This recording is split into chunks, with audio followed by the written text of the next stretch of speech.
நல்ல ஒரு பாடல் ஆராதனை கிருபைகளை கர்த்தர் கொடுத்திருக்கிறார். அப்பா ஸ்தானத்தில் நின்று நல்ல பொறுப்போடு செய்கிற ஒரு ஊழியக்காரராக பார்க்குறேன். ஆண்டவர் கொடுத்த கிருபை அது. அவை கர்த்தர் அவர்களை ஆசீர்வதிக்கட்டும். அதுபோல் காலையில் அந்த ஆராதனையில் சொன்னேன், அம்மா வாழ்க அப்படின்ட்டு. எந்த அம்மா? பாஸ்டர் அம்மா. அல்லையா சொல்லுங்க. ஆமாம், கர்த்தருக்கு ஸ்தோத்திரம். நல்ல சாப்பாடு கொடுத்து 2 நாளும் சிறப்பான முறையில் கவனித்தாங்க. அம்மாவுக்கு அந்த உபசரிக்கிற கிருபை நல்லா இருக்கு. சிலர் சாம்பார் வச்சா அது சாம்பார் மாதிரி இருக்காது, ஆனால் அம்மா ஒவ்வொன்றும் ரொம்ப டேஸ்டாக வச்சாங்க. சரி, பெண்களுக்கு ஒரு ஆலோசனை சொல்கிறேன். உங்கள் வீட்டில் பாதி பிரச்சனை குறைஞ்சி பிரச்சனை இல்லாமல் வாழணும்னா நல்லா சமைக்க படிங்க. ரெபேக்காள் நல்லா ருசியாக சமைத்தாள் அப்படின்னு பைபிளில் இருக்குது. அதனால் நீங்கள் நல்லா சமைக்க படைச்சிட்டிங்கன்னா வீட்டுக்காரர் என்ன சண்டை போட்டாலும் ஒரு நாளுக்கு மேலே தாக்கு பிடிக்காது. அவள் கையால் சாப்பிட்ட மாதிரி இல்லையேன்னு சரண்டர் ஆயிடுவார். ஆனால் நீங்கள் வைக்கிற குழம்புல தான் வீட்டுக்கே போகண்டாப்பா, அங்கனையும் எங்கனையாவது சாப்பிட்டுட்டு படுத்துருவோப்பா அப்படிங்கிற மாதிரி ஆயிடக்கூடாது.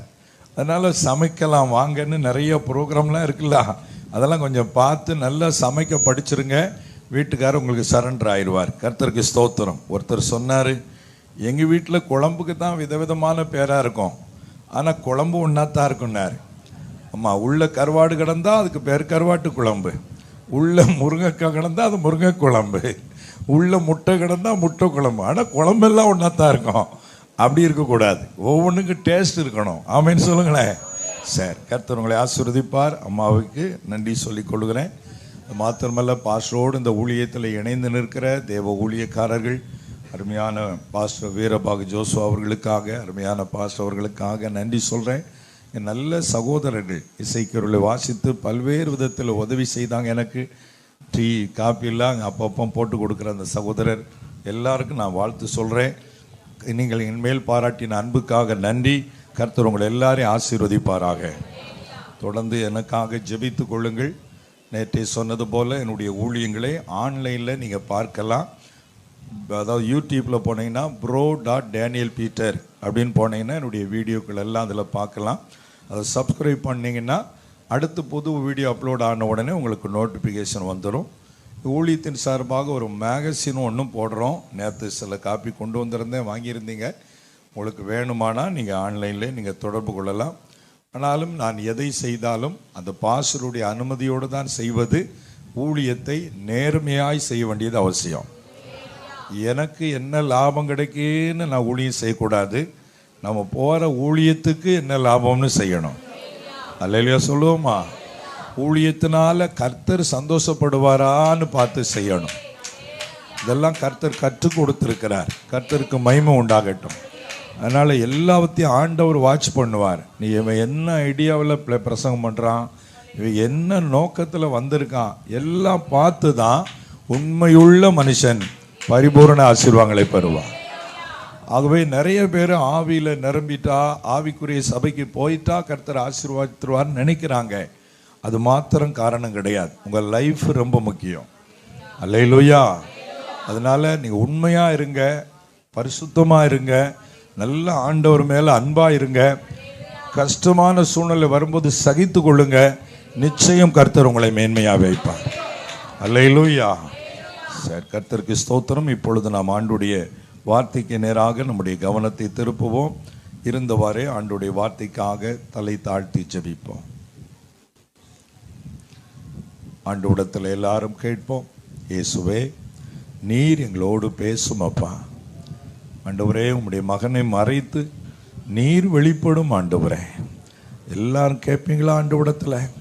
ஆண்டவரே, நாங்கள் மனுஷ சத்தத்தை கேட்க வரலப்பா, உம்முடைய சத்தத்தை கேட்க வந்திருக்கிறோம் அப்பா. கர்த்தர் எங்களோடு பேசும் அப்பா. கர்த்தரினோடு பேசுங்கப்பா, பேசுங்கப்பா, பேசுங்கப்பா.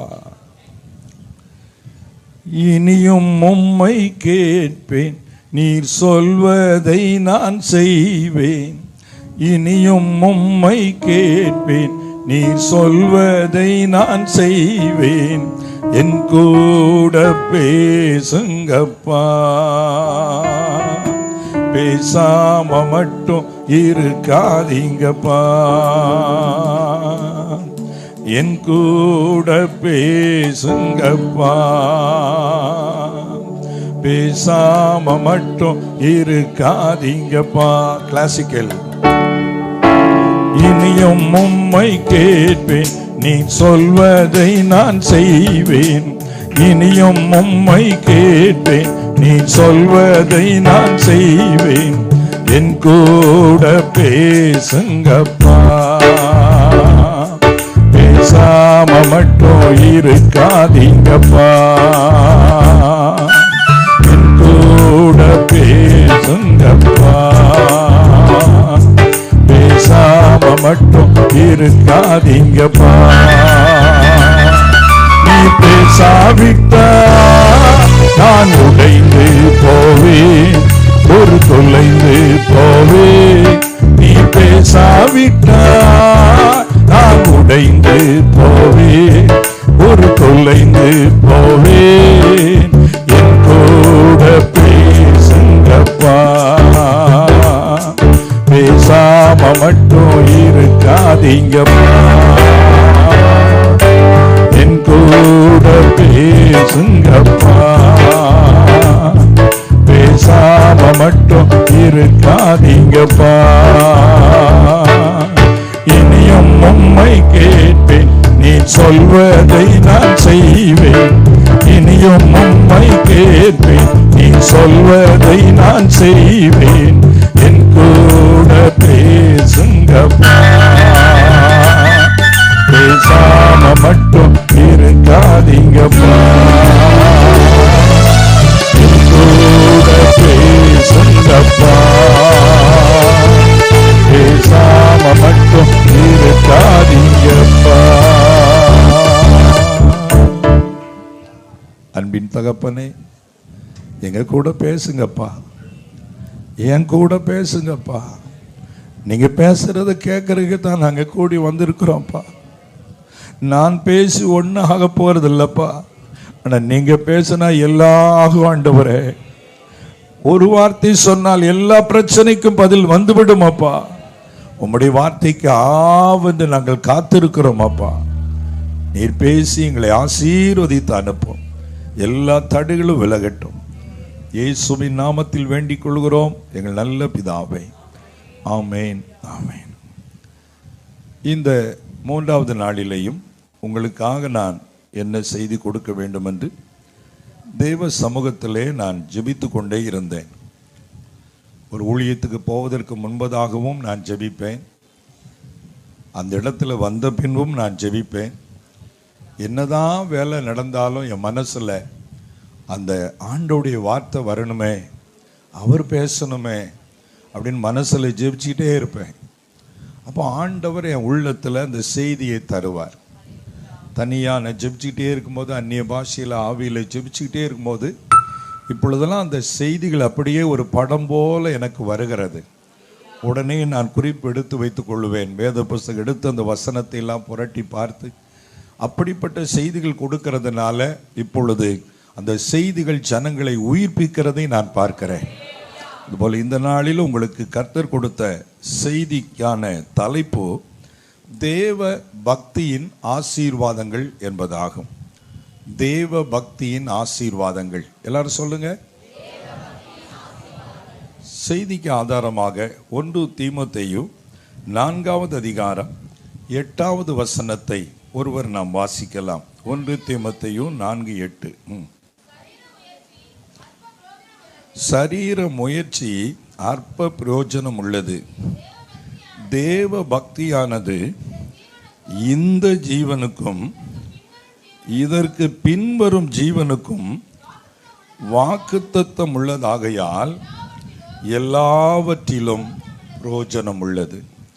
பவுலப்போஸ்தலன் தீமோத்தேயு என்ற இளம் வாலிப ஊழியருக்கு அநேக ஆலோசனைகளை சொல்லும் பொழுது இந்த காரியத்தையும் அவர் சொல்லுகிறார்.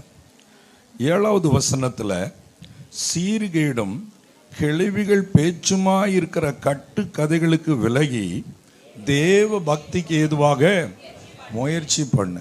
அப்போ கட்டுக்கதை அந்த காலத்திலே இருந்திருக்குது.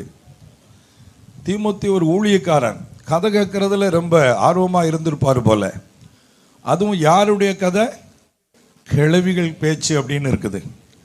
அந்த காலத்தில் இப்படி பாட்டி கதைலாம் நிறைய சொல்லுவாங்க பாருங்க. அதுதான் ஜெனரேஷனாக இன்றைக்கும் சில கதைகள் இருக்கிறது. கதைகள் கேட்கும் போது கூட அதில் நாம் ரொம்ப கவனமாக இருக்கணும். அதற்குள்ளே தவறான உபதேசங்களையும் சத்துரு கொண்டு வந்து விடுவான். ஒரு முறை ஒருவர் எனக்கு வாட்ஸ்அப்பில் ஒரு தகவல் அனுப்பியிருந்தாங்க. ஒரு மனுஷன் பரலோகத்துக்கு போனானா, அப்போ அங்கே சொன்னாங்களா, இன்னைக்கு பரலோகத்தில் கம்ப்யூட்டர் வேலை செய்யலை, அதனால ஒரு வாரம் கழிச்சு வா அப்படின்னு அனுப்பிட்டாங்களாம். உடனே ஒரு வாரத்தை கழிச்சு வர சொல்லியிருக்காங்க. இந்த ஒரு வாரமும் அவன் சோம்பேறி போய் இஷ்டமாக உலகத்தை அனுபவிக்கணும்னு அனுபவிச்சானா.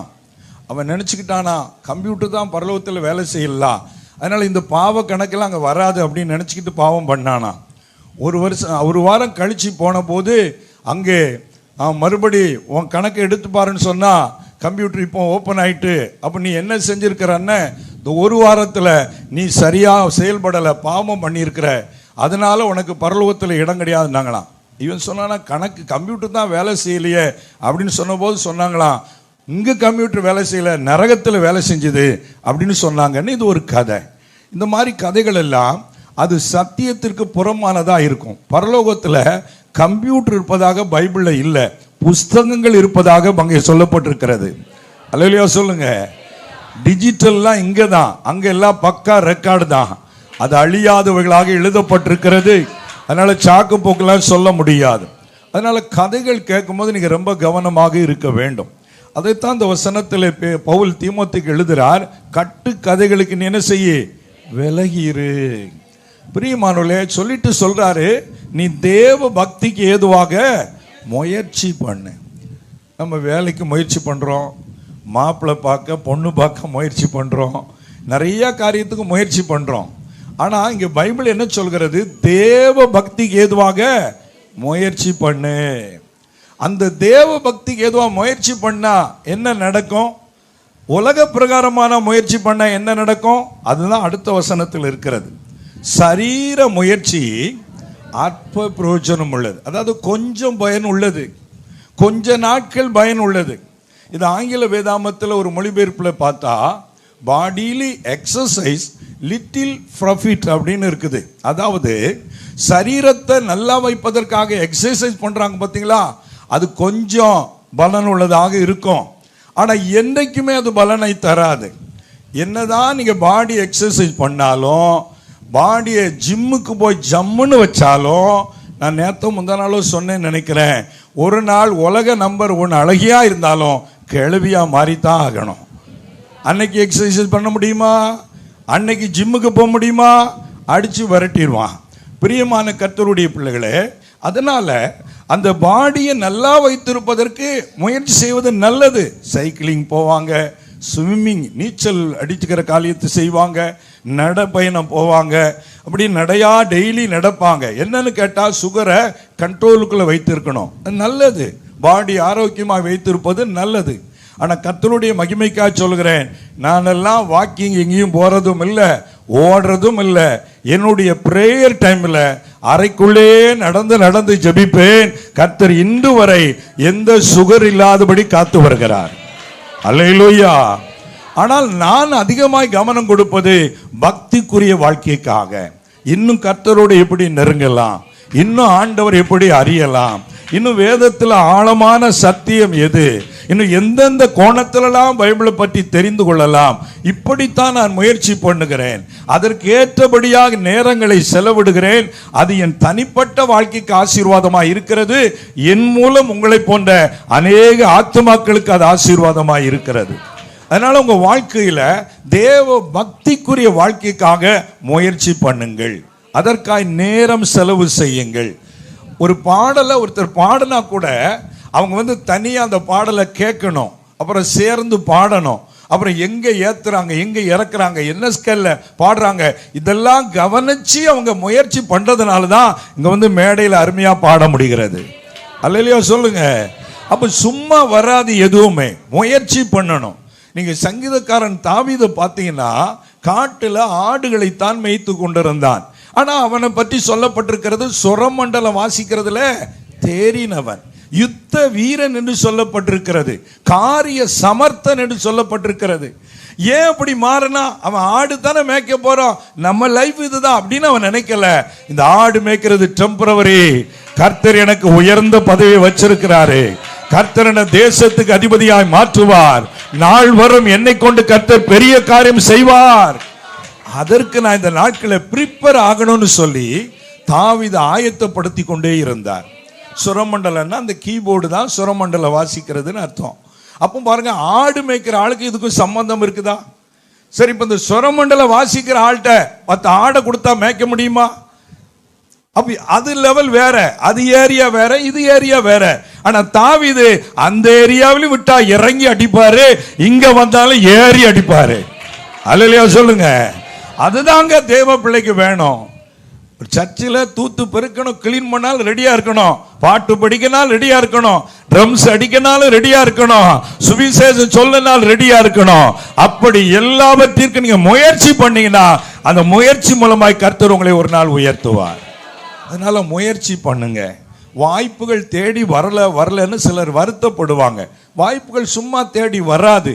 நம்ம எங்கோ ஒரு கரையும் அதற்கு செலுத்தி இருக்க வேண்டும். எங்கோ தனிமையில யாருக்கு தெரியாம உழைப்பு, பிரயாசம், தாகம், அர்ப்பணிப்பு, கண்ணீர், வேதனை இதெல்லாம் பார்த்துதான் ஒரு நாள் வெளியரங்கமாக உங்களுக்கு பலனை கொடுப்பார். அதனால தேவ பக்திக்கு எதுவா முயற்சி பண்ணுங்க. இங்க இருக்கிற வாலிப தம்பிமார், தங்கச்சிமார் எல்லாருக்கும் சொல்றேன், உங்களுக்கு நல்ல ஃபியூச்சர் இருக்கு. அதனால இப்ப என்ன படிக்கணுமோ படித்துக் கொள்ளுங்க. நேரம் போக்குவதற்காக சும்மா கிரிக்கெட் விளையாண்டேன், மொபைல்ல கேம் விளையாடினேன் அப்படி வேஸ்ட் பண்ணிடாதீங்க. அந்த நேரத்தை பயனுள்ளதாக மாற்றிக்கொள்ளுங்கள். கர்த்தருடைய நாமத்தினாலே நான் ஃபியூச்சர்ல நல்லா வரணும், அது தெரியணும், இது தெரியணும், எல்லாம் கற்றுக்கொள்ளுங்க. ஒரு டைம் வரும், தாவீது போல கர்த்தர் உங்களை உயர்த்துவாரு. அதனால தேவ பக்திக்கு ஏதுவாக முயற்சி பண்ணுங்க. அந்த வாஞ்ச வரணும், தாக வரணும், கர்த்தர் உங்களை உயர்த்துவார். அதைத்தான் இந்த இளம் ஊழியருக்கு பவுல் சொல்கிறார், நீ தேவ பக்திக்கு எதுவாக முயற்சி பண்ணு. சரீர முயற்சி அற்ப பிரயோஜனம் உள்ளது. சரீர பிரகாரமா முயற்சி பண்ணா சிலெல்லாம் பாருங்க, மீசைக்கு டை அடிக்கிறதுக்கு 20 நிமிஷம் ஆக்குவாங்க. பார்த்துருக்கீங்களா? நான் ஓப்பனா பேசுறேன். ஒருத்தர் அப்படிதான் வீட்டில் பார்க்கணும்னு போனேன், பெல் அடிச்சேன், கதவே திறக்கல. இன்னும் வரேன்னு மட்டும் சவுண்டு வந்தது, வரவே இல்லை. 20 நிமிஷம். ஏன் இவ்வளவு நேரம் ஆச்சுன்னு கேட்டேன். மீசைக்கு டை அடிச்சுக்கிட்டு இருந்தேன் பிரதர். சரி, நீ காலையில் ஜெபம் பண்ணீங்களான்னு கேட்டேன். I have no time brother. இதில் இங்கிலீஷ் வேற, உனக்கு இங்கிலீஷ் ஒரு கேடான்னு நினைச்சேன். பாருங்க, ஜெபம் பண்ண நேரம் இல்லையா, மீசைக்கு டை அடிக்க எவ்வளவு நேரமா? 20 நிமிஷமா? நீ நல்லா வருவ? ஒரு ஆமீன்னு சொல்லுங்க பிரியமானவர்களே. அப்போ தேவையில்லாத காரியத்துக்கு அதுக்காக மியூசிக் டை அடிக்கணும்னு சொல்ல வரல, அது செய்யுங்க. ஆனா உள்ளான மனுஷனுக்கு, ஸ்பிரிச்சுவல் லைஃபுக்கு, தேவ பக்திக்கு நீங்க என்ன பிரயாசம் எடுக்கிறீங்க, அதையே கர்த்தர் பார்க்கிறார். சரீர முயற்சி அற்ப பிரயோஜனம் உள்ளது. ஆனா நீங்க தேவ பக்திக்கு ஏதோ முயற்சி பண்ணா என்ன நன்மை தெரியுமா, என்ன ஆசீர்வாதம் தெரியுமா? இப்போ அந்த அடுத்த வசனத்தை வாசிங்க. தேவ பக்தியானது இந்த ஜீவனுக்கும், அந்த வார்த்தையை அண்டர்லைன் பண்ணணும், இந்த ஜீவனுக்கும் இதற்கு பின்வரும் ஜீவனுக்கும் வாக்குத்தத்தம் உள்ளதாகையால் எல்லாவற்றிலும் பிரயோஜனம் உள்ளது. இதுல இந்த ஜீவன், இதற்கு பின்வரும் ஜீவன், இன் திஸ் ஏஜ் அப்படின்னு சொல்லி ஆங்கிலத்தில் சொல்லப்பட்டிருக்கிறது. அது திஸ் ஏஜ் அப்படின்னா இப்போ நம்ம அந்த சரீரத்தில் வாழ்றோம் பாருங்க, உலக வாழ்க்கை. இந்த உலக வாழ்க்கையில நீ நல்லா இருக்கணும்னா நீ தேவ பக்தியாய் வாழ வேண்டும். அல்லேலூயா. வார்ஸ் சொன்னாங்க, நான் சாக போற நிலையில தான் கர்த்தர் என்ன தொட்டாரு. அப்படி ஒரு நேரம் ஆண்டவருக்காக கஷ்டப்பட்டாங்க. இன்னைக்கு இவ்வளவு பேருக்கு ஆசீர்வாதமா கர்த்தர் வச்சிருக்கிறாரு. அப்ப இந்த வாழ்க்கையில, உலக வாழ்க்கையில அவங்க நல்லா இருக்காங்களா இல்லையா? அப்ப பக்தியா உண்மையா வாழ்ந்தா நல்லா இருப்போமா மாட்டோமா? நிச்சயமா நீங்க நல்லா இருப்பீங்க. ஆனா இன்னொரு வசனம் சொல்லுகிறது, 2 தீமோத்தேயு 3:12 நினைக்கிறேன், தேவ பக்தியா நடக்க மனதா இருக்கிற யாவரும் என்ன படுவார்கள்? துன்பப்படுவார்கள். 2 தீமோத்தேயு 3:12 இருக்குது. அப்ப துன்பப்படுவார்கள்னா உடனே ஆண்டவரை தேடனா கஷ்டம் தான் வரும். ஆண்டவரை தேடினா துன்பம் தான் வரும். அதனால ஆண்டவரையே தேடக்கூடாதுப்பா, எல்லாம் லிமிட்டா வச்சுக்கிடணுமாப்பா, ரொம்ப பக்தியெல்லாம் போக கூடாது அப்படின்லாம் உபதேசம் பண்ணுவாங்க. பார்த்திருக்கீங்களா? பிரியமானவர்களே, துன்பப்படுவார்கள்னா நம்ம ஆண்டவர் காரணம் இல்லாமல் எதையும் செய்ய மாட்டார். அவரிடத்தில் அன்பு கூறுவர்களுக்கோ சகலமும் நன்மைக்கு ஏதுவாத்தான் செய்வார். துன்பங்கள் நம்முடைய வாழ்க்கையிலே நம்மை நல்வழிப்படுத்துகின்றன. அடி உதவுற மாதிரி அண்ணன் தம்பி கூட என்ன செய்ய மாட்டானா, உதவ மாட்டானா. ஆனா நிறைய அடி வாங்கின ஆளுதான் கிறிஸ்துவுக்குள்ள நல்ல பக்குவப்பட்ட ஊழியர்களா இருப்பார்கள். ஆமென் சொல்லுங்க. அந்த பாடுகளும் துன்பங்களும் அவர்களை தேவனுடைய சாயலுக்கு ஏற்ற விதமாய் மாற்றி கொண்டிருக்கும். ஆனா உத வாங்காம ஹாய்னு வருவான் பாருங்க, டான்ஸ் ஆடிக்கிட்டு இருக்க, கொஞ்ச நாள் டான்ஸ் ஆடுவான், அப்புறம் அவன் வாழ்க்கையே ஆட ஆரம்பிச்சிடும். வாழ்க்கையில என்னைக்குமே உண்மையாய் தேவபக்தியாய் வாழ்கிறவர்கள் துன்பப்பட்டாலும் கர்த்தர்களை தெளிவான பாதையிலே நடத்துவார், சரியான பாதையிலே நடத்துவார். நம்ம பரலோகம் செல்லுகிற பாதையில தான் இருக்கிறோங்கிறதுக்கு அடையாளத்தில் ஒண்ணு என்ன தெரியுமா? அநேக உபத்திரவங்களின் வழியாய் நாம் தேவனுடைய ராஜ்யத்தில் பிரவேசிக்க வேண்டும். இயேசு சொன்னார், இடுக்கமான வாசல் வழியாய் உட்பிரவேசிக்க பிரயாசப்படுங்கள். கேட்டுக்க போகிற வாசல் விரிவும் வலி விசாலமா இருக்கிறன்னு சொல்லுகிறார். அப்போ நம்ம கேட்டுக்கு போனோம்னா இஷ்டம் போல வாழலாம், கண்ட்ரோல் கிடையாது. நீ லிவிங் டுகெதரா இருக்கலாம், குரங்கு மாதிரி முடிய வெட்டிக்கலாம், கிழிச்சுக்கிட்டு பேண்ட போடலாம், தலைமுடிய பேய் மாதிரி வச்சுக்கிட்டு வரலாம், உனக்கு கண்ட்ரோலே கிடையாது. ஆனா நீ பக்திக்குரிய வந்தன்னா முடிய ஒழுங்கா வெட்டு, ட்ரெஸ் ஒழுங்கா போடு, அல்லேலூயா சொல்லுங்க, பேச்சு ஒழுக்கமா பேசு, ஒழுங்கா ஜெபம் பண்ணு. அது நம்ம கரெக்டான பாதையில போயிட்டு இருக்கிறோம். அதுதாங்க சரியான பாதை. நம்முடைய ஆண்டவர் நல்ல தெளிவாய் நம்மை நடத்துகிறவர். ஆண்டவரை பலர் ஏற்றுக்கொள்ளாமல் இருப்பதற்கு கூட இதுதான் காரணம். இப்ப மற்ற மார்க்கத்துக்கு போனா தலை முடிய மொட்டை போட்டா போதும், கடவுள் ஏத்துக்கிடுவாரு. காணிக்க போட்டா போதும், அது எந்த வியாபாரத்தில் வந்தாலும் சரி, அது சார வியாபாரத்தில் வரலாம், இல்ல திருட்டி வியாபாரத்தில் வரலாம், காணிக்க போட்டு அந்த கடவுள் ஏத்துக்கிடுவார். இங்க வந்தா அப்படி இல்லை. எப்பா நீ ஒழுங்கா சம்பாத்தியம் பண்ணியா, அதுல இருந்து காணிக்க போடு. ஒரு அல்லேலூயா சொல்லுங்க. கள்ள பணத்துல காணிக்க போடாத தேவையில்லை. சத்தனம் உள்ள சிலர் வேலை பார்க்கிறவங்க அந்த பருப்பை திருடி இங்க கொண்டாந்து காணிக்க வைப்பாங்க. கர்த்தர் அங்கீகரிக்க மாட்டாரு, அது திருட்டு பருப்பு. அப்ப கர்த்தர் அப்படி சொல்லுவாரு. அதனாலதான் நிறைய பேருக்கு கஷ்டமா இருக்கிறது. அந்த கோயிலுக்கு போனா ஒருத்தனும் ஒண்ணும் சொல்ல மாட்டேங்க, இங்க வந்தா சிகரெட் குடிக்காதங்க, தண்ணி அடிக்காதங்க, அதை போடாத இதை போடாங்க. நமக்கு எதுக்கு வம்பு? அது வம்பு இல்லப்பா தம்பி, அதுதான் தேவ அன்பு. அல்லேலூயா. அதான் ஒழுக்கத்தின் பாதை. எப்படினாலும் நடந்துக்கொண்டு சொல்லுது சரியான போதனை இல்ல, இப்படித்தான் நடக்கணும் சொல்லுதான் சரியான போதனை. அதைத்தான் கிறிஸ்தவம் கற்றுக் கொடுக்கிறது. ஆமென் சொல்லுங்க. எனக்கு அதனாலதான் இயேசுவை பிடிக்குது. நீ தப்பு பண்ணாதடான்னு சொல்றாரு, தப்பு பண்ணா உன்னை உதைப்பேன்னு சொல்றாரு, நீ எனக்கு பிரியமா வாழணும்னு சொல்றாரு. அதான் நல்ல தேவன். அல்லேலூயா. நீ எப்படினாலும் கெட்டு தொலைன்னு சொன்ன அது கடவுளா? ஆகவே பிரியமானவர்களே, நம்ம சரியான மார்க்கத்தின் வழியாய் போய் கொண்டிருக்கிறோம். ஆமென். அதனால நம்ம பக்தியா வாழ்ந்தா இந்த ஜீவன்ல இந்த வாழ்க்கையில கொஞ்ச கால கஷ்டம் கர்த்தர் நம்மளை புடமிடுவார். ரட்சிக்கப்பட்ட புதுசுல என்ன கேட்டாலும் தந்துருவார். ஒரே ஆவில நிரம்பி குதிக்க வைப்பாரு, ஒரே ஜாலியா இருக்கும். அப்படியே கொஞ்ச நாள் போச்சுன்னா கண்ணை கட்டி காட்டில் விட்ட மாதிரி விட்டுருவாரு. வாக்குத்தத்தம் சொன்னதுக்கு தலைகளா நடக்கும் எல்லாம். ஆண்டவர் இருக்கார எங்கேயாவது ஓடிட்டாங்கிற மாதிரி சூழ்நிலை எல்லாம் வரும். எங்க பார்த்தாலும் எதிர்ப்பு வரும், நிந்தனை வரும், பாடு வரும். அப்போ உடனே நம்ம என்னடா நல்ல ஜாலியா இருந்தோம், கிறிஸ்துக்குள்ள வந்து கெட்டதெல்லாம் தந்தாரு, இப்ப கண்டுக்கவே மாட்டேக்காரே. சின்ன பிள்ளையில இருக்கும்போது ரோட்ல உட்காந்து தலையில மண்ணள்ளி போட்டு விளையாண்டோம். அப்போ அம்மா ரசிச்சுது. இல்லையா சொல்லுங்க. அதுக்காண்டி 25 வயசு பையன் ரோட்ல உட்காந்து தலையில மண்ணள்ளி போட்டா ரசிப்பாங்களா? சரியான உலக்கத்தடியை தூக்கிட்டு போய் மண்டையில போடணும். இல்ல நீ பிள்ளையால வாலிப பையன் இப்படி சொல்றாங்களா இல்லையா? அப்போ நம்ம குழந்தையா இருக்கும் போது கர்த்தர் வந்து கேட்டதெல்லாம் கொடுத்து நம்மளை உற்சாகப்படுத்தி விடுவாரு. அப்புறம் நம்ம பக்குவப்படணுமே, நம்ம வளரணுமே, செடியா நிக்கணுமே, அவருக்காக நம்ம பலப்படணுமே, உள்ளான மனுஷன்ல. அதனாலதான் மனசை பக்குவப்படுத்துறதுக்கு இந்த நிலையில நீ எப்படி என்னை பத்தி நிக்கிறியா பார்க்கலாம், உன் விசுவாசம் உண்மையா பார்க்கலாம், உன் பக்தி உண்மையா பார்க்கலாம், எல்லாருமே கைவிட்டால் என்ன சார்ந்த நெப்பியா பார்க்கலாம். அதுதான் பரீட்சை நாட்கள். அந்த எக்ஸாம்ல பாஸ் பண்ணி வந்துட்டீங்க, அப்புறம் உங்களுக்கு ஒரு blessing வரும். அதுதான் நிலையான ஆசீர்வாதம், அதான் நிலையான மேன்மை. அந்த பக்தி தான் உங்களை வாழ்க்கையில நிரந்தரமாய் உயர்த்தும். ஹல்லேலூயா. ஆகவே பிரியமானவர்களே, தேவ பக்தி என்பது துன்பமா இருந்தாலும் கொஞ்ச காலம் கர்த்தர் நம்ம அப்படி துன்பத்தின் பாதையில நடத்துவாரு. அதுக்கப்புறம் நம்ம உயர்த்த உயர்த்த நமக்கு கிருபைகள் வர வர நம்ம மைண்ட்ல பெருமைகள் வருவதற்கு வாய்ப்பு இருக்கிறது. நான் யார் தெரியுமா? பெரிய ஸ்டார் பிரசங்கர். அப்படி கையை நீட்டினாலே ஒரு ஸ்டைலு, அப்படி கையில் சிலர்லாம் மோதிரத்தை போட்டுக்கிட்டு இயேசு உன்னை நேசிக்கிறார் பத்திலா பெருமையா இருப்பாங்க. இப்படியா மோதிர கை நீளுதா? மோதிரமே இல்லாம ஒன்று ஆக்கிரம் பாரு. ஒரு அல்லேலூயா சொல்லுங்க. ஆமா, மோதிரத்தையா காட்டுற நீ அப்படின்னு ஒரு நிலைக்குள்ள கொண்டு போவாரு.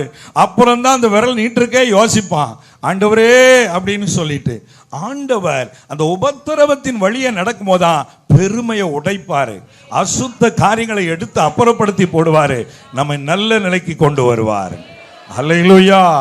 அப்போ தேவ பக்தியா வாழ்ந்தா இந்த உலக வாழ்க்கையில இந்த ஜீவனில வாக்குத்தத்தத்தை கொடுத்து பிரயோஜனம் உள்ளதாய் கர்த்தர் உங்களை மாற்றுவார். அது மாத்திரம் இல்ல, நீங்க தேவ பக்தியா வாழ்ந்தா இந்த வாழ்க்கையில பக்தியா இப்ப நான் வாழ்றேன்னா நான் நல்லா இருக்கிறது மாத்திரம் இல்ல, நாளைக்கு என் பிள்ளைகளும் நல்லா இருப்பாங்க. ஆமீன் சொல்லுங்க. என் தலைமுறை நல்லா இருக்கும். வேதத்திலிருந்தே சொல்றேன். ஆதியாகமத்தின் புத்தகத்துல 26வது அதிகாரத்துல 24வது வசனத்தை ஒருத்தர் வாசிக்கலாமா? ஆதியாகமம் 26, 24.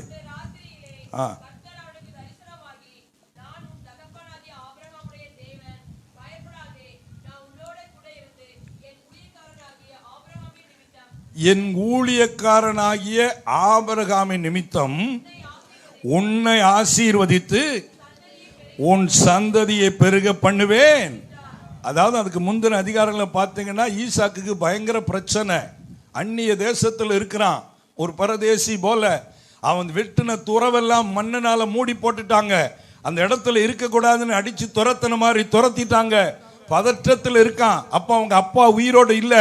அதுக்கு முன்னாலே அப்பா ஆபிரகாம் இறந்து போயிட்டாரு. இப்போ அப்பாவுடைய ஆறுதல் சொல்ல ஆள் இல்லை.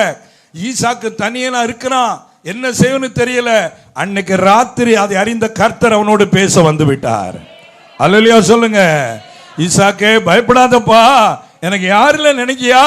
நான் யார் தெரியுமா? உங்க அப்பா கும்பிட்ட தெய்வம். ஆமீன் சொல்லுங்க. என் ஊழியக்காரனுக்கு ஆபிரகாம் நிமித்தமா உன்னை நான் ஆசீர்வதிப்பேன். ஒருத்தன் உன் மேல கை வைக்க முடியாது. என் ஆளில் நினைச்சாங்களா? நான் உனக்காய் வழக்காடுவேன் ஈசாக்க. அல்லேலூயா.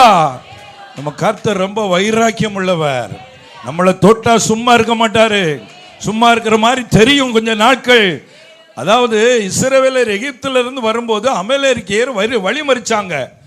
அப்போ யுத்தம் பண்ணி உங்களுக்கு பழக்கம் இல்லை. ஆனால் யோசுவா வச்சு யுத்தம் பண்ணி ஜெயிச்சிட்டாங்க.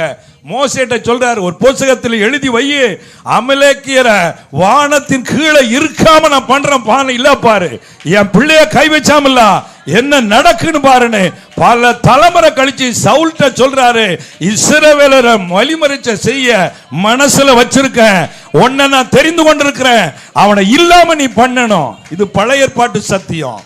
ஆமேன்னு சொல்லுங்க. அந்த சவுலு அதை கூட சரியா செய்யல. அந்த கர்த்தருடைய உள்ளத்தின் வைராக்கியத்தை நிறைவேற்றல, ராஜபாரத்தை பிடிங்கி விட்டுட்டாரு. பிரியமானவர்களே, கர்த்தர் வைராக்கியம் உள்ள தேவன். உங்களை எவனாவது கேலி பண்றானா, கிண்டல் பண்றானா, அவதூறு பண்றானா, இடைஞ்சல் பண்றானா, நீங்க கர்த்தர்கிட்ட விட்டுருங்க, அவர் வச்சு செய்வாரு. ஆமேன் சொல்லுங்க. ஆமேன். சும்மா இல்லைங்க. இந்த அல்லேலியா போடுற கோச்சிக்கு ஒண்ணுங்க தெரியாது. சும்மா பேக்கலாண்டு நினைக்கான். நாங்க பேக்கலாண்டு இல்ல, நாங்க தான் ஃப்ரண்ட் லேண்டு. ஒரு அல்லேலியா சொல்லுங்க. பேக்லாண்டுனா புறம்போக்குன்னு அர்த்தம். நம்ம என்ன புறம்போக்கா? நமக்கு பக்கா பட்டா பரலோகத்திலே எப்பவுமே போட்டாச்சு. அல்லேலூயா. கிறிஸ்தவ சர்ச்சஸ் எல்லாம் பாருங்க, எல்லாம் பட்டா நிலத்துல தான் இருக்கும். புறம்போக்கு வேற ஆடு தான் இருக்கும். ஒரு அல்லேலூயா சொல்லுங்க.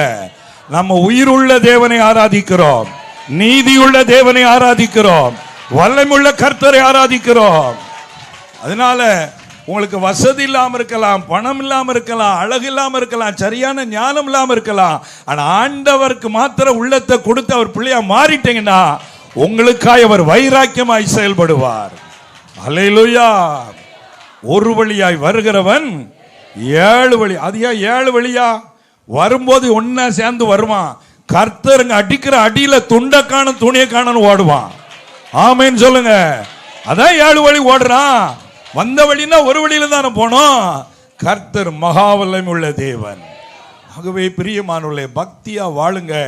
உங்களுக்காக கர்த்தர் யாவையும் செய்து தருவார். ஆபிரகாமுடைய பக்தி அவன் மகன் ஈசாக்குக்கு ஆசீர்வாதத்தை கொண்டு வருது. பாருங்க, ஆபிரகாம் உயிரோட இல்லை. அப்ப நம்ம பக்தியா வாழ்ந்தா நாளைக்கு நம்ம கர்த்தர் ராஜ்யம் போயிட்டால் கூட நம்ம பிள்ளைக்கு பேர பிள்ளைக்கு ஒரு ஆபத்துனா கர்த்தர் வந்து நிப்பாரு. பக்தியில எவ்வளவு சக்தி இருக்கு பாத்தீங்களா? அல்லேலூயா சொல்லுங்க. பக்தினா சும்மா இல்லைங்க, ஏதோ ஜெபம் பண்ணா கர்த்தர் பதில் கொடுத்தார் இல்ல. பக்திக்கு கணக்கு இருக்குது, பக்திக்கு பலன் இருக்கிறது, பக்திக்கு எல்லாவித மேன்மை கர்த்தர் வச்சிருக்கிறாரு. எல்லாம் கணக்கு வைப்பாரு. நீங்க கொடுத்த காணிக்க, நீங்க செய்த ஜெபம், வடிச்ச கண்ணீர், போட்ட உபவாசம், எல்லாவற்றிற்கும் கணக்கு இருக்கிறது. அத்தனையும் ஒன்றி விடாமல் பலன் கொடுக்கிறவர் நம்முடைய ஆண்டவர். அல்லேலூயா. எனக்கு இந்த வசனத்தை வாசித்த போது கண்ணீர் வந்தது. ஆதியாகமம் 26-24 ஆண்டவர்ட்ட கண்ணீரோட சொன்னேன், அப்பா பக்தியா இருந்து நினைச்சு பிள்ளைக்கு ஆபத்தை நான் ஓடி வர்ற நல்ல தகப்பப்பா நீங்க. ஆண்டவரே, உம்மை என் தெய்வமாய் கொண்ட கிருபை கொடுத்ததுக்கு நன்றி ஆண்டவரேன்னு சொன்னேன். அல்லேலூயா. சும்மா கனவுல வந்து சொல்லிட்டு போகல. நீங்க அந்த அதிகாரத்தை தொடர்ந்து வாசிங்கன்னா அடுத்த நாளே எவனெல்லாம் இவனை விரட்டினானோ தேடி வந்தான். உன் கூட கர்த்தர் இருக்கிறதை கண்டுகொண்டோம். நமக்குள்ள பிரச்சனை வேண்டாம், உடன்படிக்கை பண்ணிக்கொள்வோம், சமாதானத்துக்கு வந்துட்டான். அல்லேலூயா சொல்லுங்க. அதுக்கப்புறம் ஒன்னு வேலைக்காரன் ஓடி வர்றான், முதலாளி அடுத்து ஒரு துறவை தோண்டணும், தண்ணி வந்துட்டு. அந்த இடத்துல ஆணையின் கிணறு என்று சொல்லக்கூடிய பெயர் சபா என்று பெயரிட்டான். அங்கே கர்த்தர் பலமுறை அவனுக்கு தரிசனமானார். நம் தேவன் சொல்லுகிறவர் மாத்திரல்ல, சொன்னதை செய்கிற தேவனாக இருக்கிறார். அல்லேலூயா. அப்ப பக்தியில எவ்வளவு மகிமை இருக்கு தெரியுமா? இது உலகத்தின் கண்களுக்கு தெரியாதனால தான் பக்தியுடைய வாழ்வை விட்டுட்டு மனம் போல போக நினைக்கிறான். இந்த ரகசியம் தெரிஞ்சிட்டுன்னா உயிரை கூட கொடுப்பாங்க ஆண்டவருக்காக. எனக்கு பக்தி தான் வேணும், எனக்கு ஏசப்பா தான் வேணும், நான் ஆண்டவருடைய பிள்ளை, அவருக்கு பிரியமா தான் வாழுவேன். அந்த வைராக்கியத்தோடு நீங்கள் வாழ வேண்டும் என்று கர்த்தர் விரும்புகிறார். எங்க காசு பணம் எல்லாம் தூசுங்க, கர்த்தர் நினைச்சா கோடியை தருவாருங்க. நமக்கு முக்கியம் கர்த்தரோடு கூட உள்ள உறவு. ஒரு கதை சொல்லட்டா? ஒரு கதை சொல்றேன். ஒரு முறை ஒரு ராஜாவுக்கு பிறந்த நாள் வந்துதான். பிறந்த நாள்ல ராஜா ஒரு கட்டளை இட்டார் மக்களுக்கு, என் பிறந்த நாள் அன்னைக்கு யார் யாரெல்லாம் என் அரண்மனைக்கு வர்றீங்களோ வந்து அரண்மனையில் உங்களுக்கு தேவையான பொருள் ஏதாவது ஒன்று எடுத்துட்டு போகலாம் அப்படின்னு சொன்னாராம். அப்படி சொன்ன உடனே மக்களுக்கெல்லாம் சந்தோஷம். ஒவ்வொருத்தனா வந்தான். ஒரு மனுஷன் என்ன பண்ணா, ராஜா உட்கார்ந்த சிங்காசனம் இருக்கு பாருங்க, அதை ஒரு 4 பேர் சேர்ந்தான். நம்ம அந்த சிங்காசனம் தூக்கிட்டு போயிட்டான். ராஜாவும் சரி இன்னைக்கு மாட்டம் தூக்கிட்டு போ. இன்னொருத்தன் பார்த்தான், ராஜா வச்சிருக்கிற செங்கோல், அந்த கோலை தூக்கிட்டு போயிட்டான். இன்னொருத்தன் பார்த்தான், அப்படியே ராஜா தலையில் இருந்த கிரீடம், அதை தூக்கிட்டு போயிட்டான். இன்னொருத்தன் இதுதான் செம்மன்னு ராணியை நம்ம வீட்டுக்கு வான்னு கூட்டிட்டு போயிட்டான். இது கதை. ஒரு அலையிலையா சொல்லுங்க. ஆமா, கூட்டிட்டு போன உடனே ராஜா பார்த்துக்கிட்டே நிற்கிறாரு. அட பாவி பயிலா, இன்னைக்கு ஒன்றும் எடுத்துக்கிடலாம், என்ன எதுவுமே விட மாட்டான் போல அப்படின்னு ஒரு மனுஷன் பக்கத்திலே பார்த்துக்கிட்டே நின்னானா ராஜாவை. அப்போ அவனை பார்த்து ராஜா கேட்டார், நீ ஒன்றையும் தூக்கலையாப்பா? நாங்கள் பாரு ஒவ்வொருத்தனா ஒன்னொன்று தூக்கிட்டு போயிட்டான், இதுதான் செம்மன்னு ஒருத்தர் ராணியை கூட்டிகிட்டு போயிட்டான், நீ ஒன்றும் தூக்கலையான்னு கேட்டார். அப்போ அவன் சொன்னானா, ராஜாவே உங்களாம் விவரமில்லாத பசங்க, சிங்காசனத்தில் ராஜா உட்கார்ந்தாதான் அது சிங்காசனம், அவன் வீட்டில் போட்டு உட்கார்ந்தா அது வெறும் சோபா. ஒரு அல்லேலூயா சொல்லுங்க. செங்கோல் உங்கள் கையில் இருந்தால் தான் செங்கோல், அவங்க கைக்கு போனால் வெறுங்கோல். கிரீடம் உங்க தலை இருந்தால் தான் ராஜ கிரீடம், அவன் தலையில் இருந்தா அது ராஜ கிரீடம் கிடையாது. ராணி உங்க வீட்டில் இருந்தா தான் ராணி, அவன் வீட்டுக்கு போனா கூனி. ஒரு அல்லேலூயா சொல்லுங்க. பய விவரமா பேசுறானே. அப்ப நீ என்னதான் செய்ய விரும்புறன்னு ஒண்ணு, ராஜாவே நான் உங்களையே தூக்கிட்டு போன நிக்கிறேன். உங்களை தூக்குனா செங்கோல் வந்துரும், கிரீடம் வந்துரும், சிங்காசனம் வந்துரும், ராணி வந்துருவாங்க, நாடே என் கையில வந்துரும். ஒரு அல்லேலூயா சொல்லுங்க. அந்த ராஜா ஆச்சரியப்பட்டு அவனுக்கு நாட்டில் பாதி எழுதி கொடுத்து அவனையும் ராஜாவாக்கிட்டாராம். ஒரு அல்லேலூயா சொல்லுங்களேன். இப்போ உங்களை தூக்க விட்டா எதை தூக்குவீங்க? இப்போ ஊழியத்தில் பார்த்தீங்கன்னா சில ஊழியக்காரங்க பெரிய வால் போஸ்டாக அடிக்கணும் அப்படின்னு அதை பார்த்தோன்னே பெருசாக அடிச்சிருக்கிறாங்க. என்ன போட்ட சின்னதாக போட்டீங்க, பெருசாக போடுங்க. பேய் அதில் உட்காந்துருக்கு. அவனுக்கு வால் போஸ்ட் பெருசாக போடணுமா, பார்த்து பெருமை. ஒரு நேரம் எனக்கும் அப்படிலாம் இருந்தது. இப்போ அதெல்லாம் நத்திங். அதில் நான் கவனமே வைக்கல. நீங்கள் நோட்டீஸ் அடித்தாலும் சரி அடிக்காட்டாலும் சரி, 4 பேர் வந்தால் நான் பிரசங்கம் பண்ணுவேன். 4 பேர்ல கர்த்தர் 2 பேரை தொடுவாரு. கர்த்தர் மனம் திரும்ப வைப்பாரு. பரலோகம் சந்தோஷப்படும். அதான் எனக்கு தேவை. நீ பெரிய போஸ்ட் அடிச்சான, பெரிய கவர் கொடுத்தான, நான் இயேசுவை கவர் பண்ணணும். அதான் முக்கியம். தெளிவா இருக்கிறோம். ஒரு அல்லேலூயா சொல்லுங்க. சும்மா இல்ல, 36 வருஷம் ஊழியத்தில் நிக்கிறோம். அதனால சாத்தான் அதை எதை காட்டி பார்த்தான். இந்த பாரு, இதை பாரு, அதை பாரு. அட போப்பா, நான் ஒன்னும் பார்த்துட்டேன், உங்க அப்பனையும் பார்த்துட்டேன். எனக்கு இங்க ஏசப்பா தான் முக்கியம். அல்லேலூயா, அல்லேலூயா, அல்லேலூயா. மண்ணுக்காக மாணிக்கத்தை விட்டிட மாட்டேன், வேறும் மண்ணுக்காக மாணிக்கத்தை விட்டிட மாட்டே. பூரணாளகுள்ளவர் பூவில் எந்த வாழ்க்கையதில் நீரே போதும், வேற வேண்டாம் எந்த நண்பர் இயேசுவை. மண்ணுக்காக மாணிக்கத்தை விட்டிட மாட்டேன், வேறும் மண்ணுக்காக மாணிக்கத்தை விட்டிட மாட்டேன். ரோக சுக மேன்மையெல்லாம் எந்தனை கவர்ச்சித்தால், பாவ சோதனைகள் எல்லாம் என்னை சோதித்தார். லோக சுக மேன்மையெல்லாம் எந்தனை கவர்ச்சித்தால், பாவ சோதனைகள் எல்லாம் என்னை சோதித்தார். பூரணாளகுள்ளவாறு பூவில் எந்த வாழ்க்கையது நீரே போதும், வேற வேண்டாம் எந்த நண்பர் இயேசுவை. மண்ணுக்காக மாணிக்கத்தை விட்டிட மாட்டேன், வேறும் மண்ணுக்காக மாணிக்கத்தை விட்டிட மாட்டேன். ஹல்லேலூயா. மைண்ட் கிளியரா இருக்கணும். ஹல்லேலூயா. தெளிவா இருக்கணும். ஜீசஸ் தான் நமக்கு ஹீரோ, மற்றதெல்லாம் ஜீரோ. ஆமென். சாத்தான் வகை தேடி சுற்றி தெரியறானா. சுத்து, ஏதாவது இங்க இருந்தா தானே கிடைக்கும். உனக்கு கேட்ட மூடி ரொம்ப வருஷம் ஆச்சு தம்பி. ஒரு அல்லேலூயா சொல்லுங்க. இப்போ ஒன்லி ஜீசஸ்க்கு மட்டும்தான் கேட்டுங்க ஓப்பன். அல்லேலூயா. பக்திக்குரிய வாழ்வில் மிகுந்த மகிமை இருக்கிறது. அதனால என்ன கஷ்டம் வந்தாலும் பக்தியை விட்டுறாதீங்க, உங்க பரிசுத்தத்தை விட்டுறாதீங்க, உங்க டெடிகேஷனை விட்டுறாதீங்க, சபையோடு உள்ள ஐக்கியத்தை விட்டுறாதீங்க, கர்த்தருடைய அந்த ஜீவ கிரீடத்தை அடையணுங்கிற லக்க விட்டுறாதீங்க. மற்றதெல்லாம் தானா வரும் போவோம். ஹல்லேலூயா. ஆண்டவர் தான் நமக்கு மெயின். அப்ப நம்ம யாரை தூக்கணும்? ராஜாவை தூக்கணும். ஆமென் சொல்லுங்க. செங்கோலை தூக்கி வச்சு என்ன பண்ணங்க? கர்த்தருக்கு ஸ்தோத்திரம். அவ தேவ பக்திக்குரிய வாழ்க்கையில இந்த ஜீவன்ல கர்த்தர் நம்மை நன்மையாக வைப்பார். அல்லேலூயா. எப்போ எது தேவையோ அப்போ அதை கட்டாயம் தருவார். எது தேவையில்லையோ தரமாட்டார். அதனால அவர் தர வேண்டான்னு நினைக்கிறது பிடிச்சி அடம் பண்ணி தொங்க கூடாது. ஆண்டவரே உபவாசம் போட்டு எப்படியா தாரும் கேட்டாலும் தருவாரு. சாப்பிடுற வாயில இருக்கக்கூட உயிர் போயிட்டுனா என்ன பண்ண? அப்படிதான் இஸ்ரவேலுக்கு நடந்தது. ஆண்டவரே இந்த மன்னாவை தவிர ஒண்ணு இல்லையே, எங்களுக்கு இறைச்சி வேணும். எகிப்துல சாப்பிட்ட வெங்காயத்தை நினைக்கிறோம்னா கர்த்தர் இறைச்சியை கொடுத்தாரு. சாப்பிடுறதுக்குள்ள செத்து போனா. அந்த இடத்துக்கு பேரு கிப்ரோத் அத்தாவா. அர்த்தம் என்ன தெரியுமா? அடக்கம்னு அர்த்தம். இச்சை அடக்கம். அவன் இச்சை வந்ததுனால லைஃப் அடக்கம் பண்ணியாச்சு. அதனால இச்சைக்கு இடம் கொடுத்தா நம்ம ஜீவனை அடக்கம் பண்ணிடுவாங்க. நமக்கு தேவை பரிசுத்தமான வாழ்வு. அல்லேலூயா. சரி, இனிமே தான் நான் மெயின் டாபிக் உள்ள வர்றேன். கர்த்தருக்கு ஸ்தோத்திரம். அப்போ அந்த 1 தீமோத்தேயு 4:8 மறுபடி வாசிங்க தொடர்ந்து.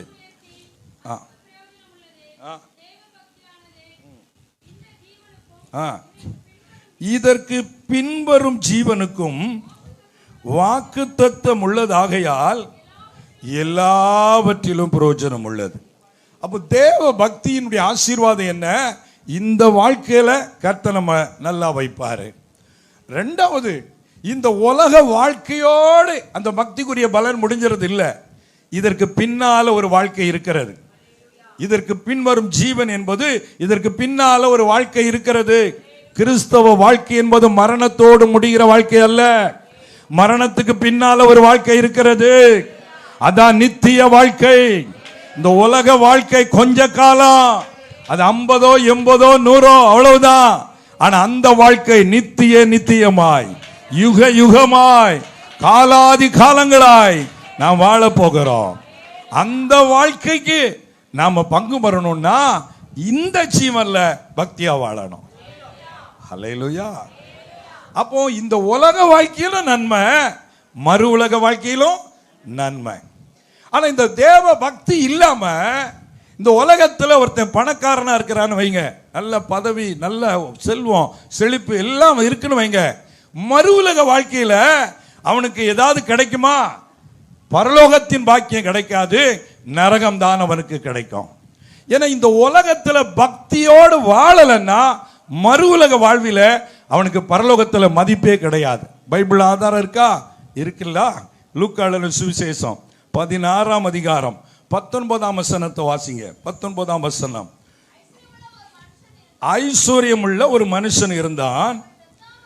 அவன் ரத்தாம்பரமும் விலையேறப்பட்ட வஸ்திரமும் தரித்து அனுதினமும் சம்பிரமமாய் வாழ்ந்து கொண்டிருந்தான். எங்க? பூமியில, இந்த உலகத்துல. he lived luxurious life. அதாவது உல்லாசமா வாழ்ந்தானா. யாரங்க? உடனே 10 பேர் ஓடி வருவான். ஒரே செழிப்பாக உல்லாசமாக உயர்ந்த காரில் தான் பிரயாணம் பண்ணி இருப்பான். அப்படி வாழ்ந்தான். ஆனா மரித்த பின்பு அடுத்த ஜீவன்ல 23ஆம் வசனம், பாதாளத்திலே அவன் வேதனைப்பட்ட போது, படுகிற போது 24ஆம் வசனம், அவன் ஆபிரகாமே எனக்கு இறங்கி லாசரு தன் விரலின் நுனிய தண்ணீரில் தோய்த்து என் நாவை குளிர பண்ணும்படி அவனை அனுப்ப வேண்டும், இந்த அக்கினி ஜுவாலையில் வேதனைப்படுகிறேனே. ஐயா பணக்காரர இல்ல, அங்கதான். அங்க குடிக்க என்ன இல்ல? தண்ணி இல்ல. எதுல இருக்காரு? நரகத்துல, பாதாளத்துல, அக்கினி ஜுவாலையில. சரீரம் கல்லறையில் இருக்கு, ஆத்துமா நரகத்தில் இருக்கிறது. பிரியமானவர்களே, அதே வேளையில உலகத்திலே வாழும்போது பக்தியாய் வாழ்ந்தான் லாசர் என்ற மனிதன். அவன் வீட்டு வாசல் படியில கிடந்தான். சரீரத்தில் வியாதி, பணம் இல்ல, சொந்த பந்தம் இல்ல, எந்த வசதியும் இல்ல. ஆனா ஆத்துமாவில பக்தியோடு வாழ்ந்தான். அல்லேலூயா சொல்லுங்க. மனம் திரும்பி வாழ்ந்தான். எவ்வளவு கஷ்டம் வந்தாலும் எனக்கு இந்த உலகத்தை பத்தி கவலை இல்லப்பா, எனக்கு இன்னொரு வாழ்க்கை இருக்கு, அங்க நான் தான் ராஜா, நான் ஆபிரகாம் மடியில போய் உட்காருவேன், அங்க வேதனை இல்ல, அங்க கண்ணீர் இல்ல என்று விசுவாசத்தோடு பக்தியோடு வாழ்ந்தான். பூமியில பணத்துக்கு தான் மதிப்பு, பரலோகத்துல பணத்துக்கு மதிப்பு கிடையாது. ஆமீன் சொல்லுங்க. அங்க எதற்கு மதிப்பு தெரியுமா? பூமியிலே உள்ள பக்திக்கு வச்சுதான் அங்க மதிப்பு. அதனால பக்திக்குரிய வாழ்வினுடைய பவர் என்னன்னு உலகத்துல நமக்கு தெரியாட்டாலும் அங்க போனா நிச்சயமா தெரியும்.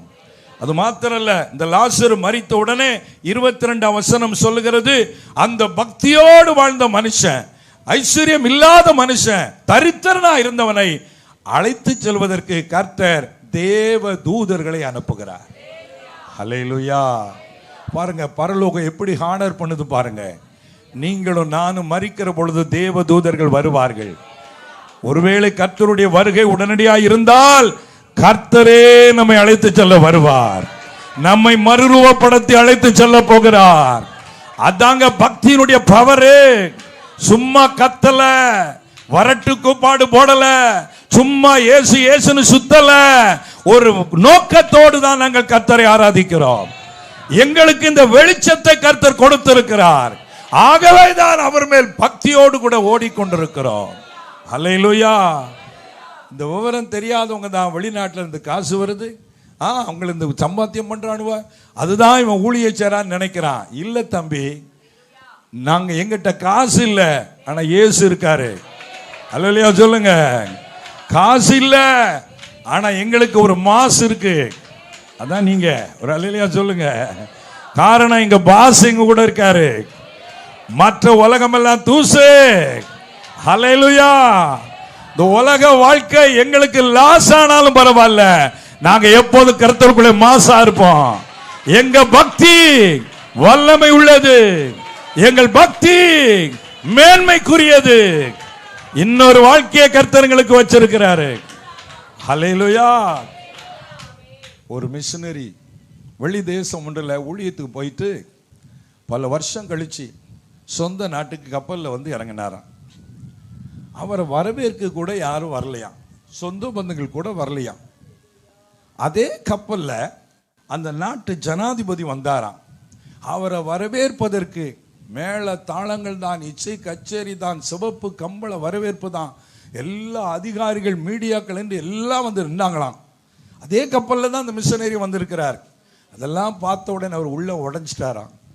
நம்ம இவ்வளவு வருஷம் கர்த்தருக்காக ஊழியம் செஞ்சுட்டு வந்தா நம்மளை ஏன்னு கேட்க கூட ஒரு நாதி இல்லையே. ஆனால் பாரு, உலகம் பதவியில் இருக்கிறவனுக்கு என்ன வரவேற்பு. அங்கேயே ஒரு வாரமாக இப்போ முழங்கால் போட்டு ஆண்டவர்கிட்ட ஜெபம் பண்ணார். ஆண்டவரே, ஏன்பா இவ்வளோ கஷ்டம், அவனுக்கு என்ன மதிப்பு? ஏசப்பா சொன்னாராம், அவன் உலகத்தில் இருக்கிறான், இந்த உலகத்தில் அவன் இருக்கிறான், நீ உன் இடத்துக்கு வா, அங்க பாரு உன் மதிப்பு என்னன்னு. அங்க உன்னை வரவேற்க நான் வருவேன்பா, தேவ தூதர் சேனையை கூட்டிட்டு வருவேன். அங்கே உனக்கு ராஜ கிரீடம் தரிப்பிக்கப்படும், அங்கே உனக்கு மகிமையான கிரீடங்களை வைத்திருக்கிறேன். அங்க வா, உன் நாட்டுக்கு வா. அவன் நாட்டுக்கு வந்திருக்கிறான், நீ உன் நாட்டுக்கு வா. ஹல்லேலூயா சொல்லுங்க.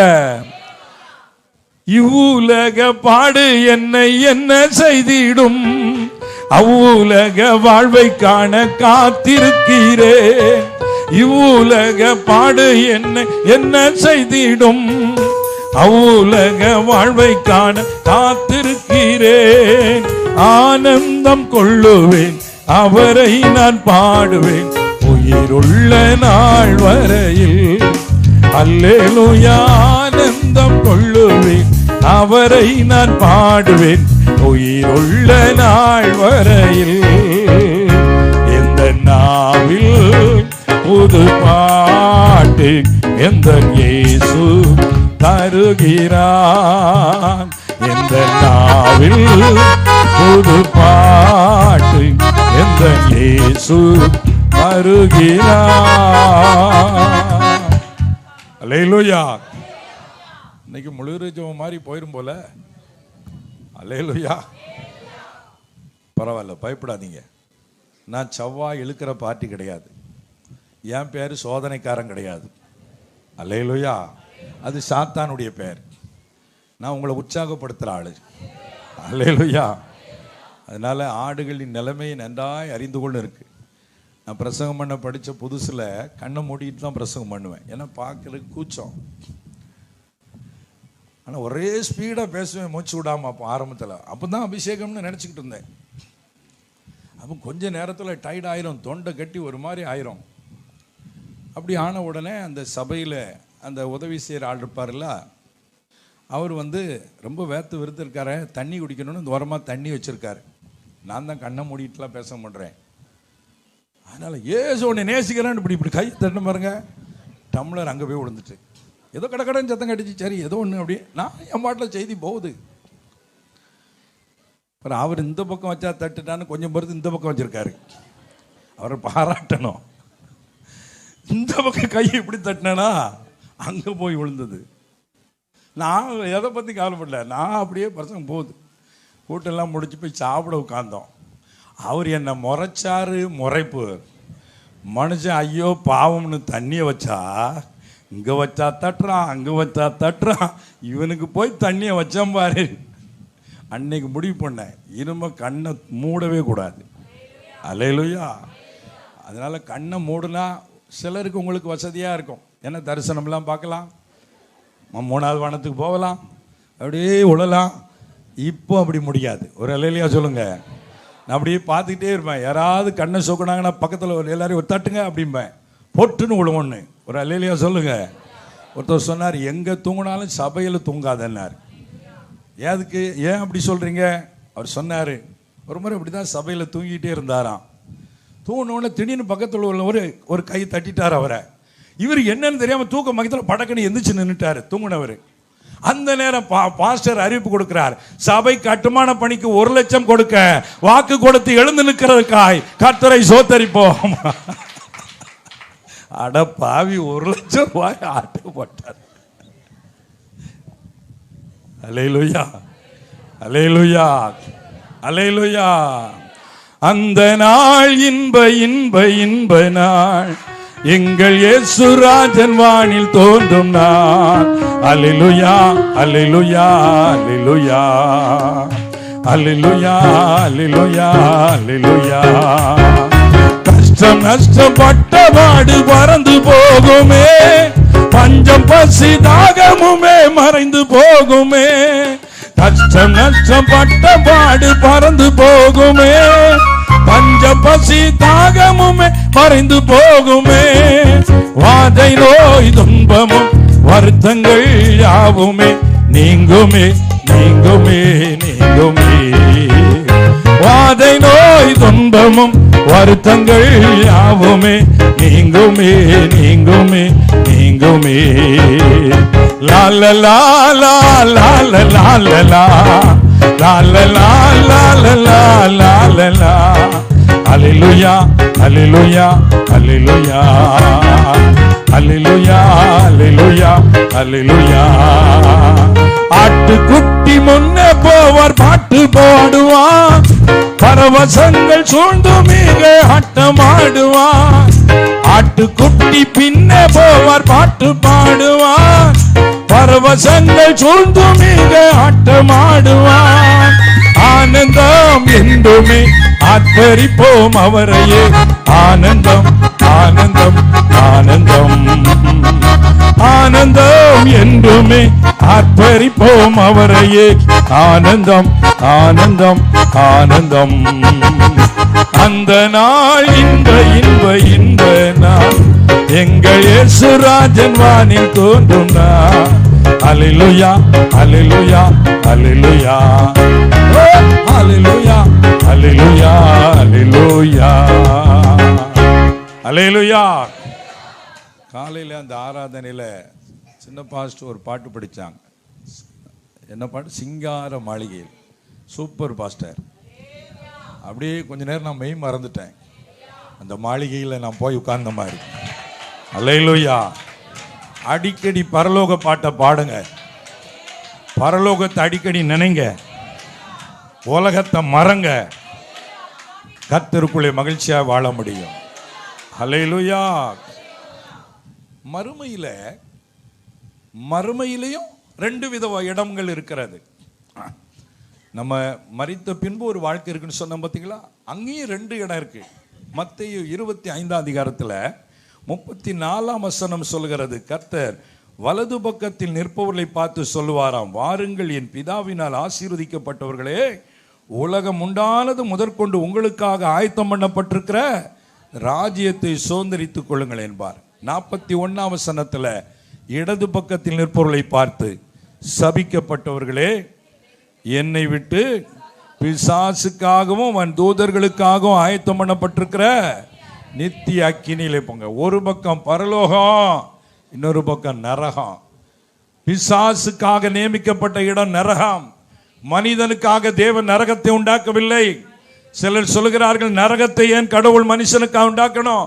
மனுஷனுக்காக உண்டாக்கப்பட்டது அல்ல, அது சாத்தானுக்காக உண்டாக்கப்பட்டது.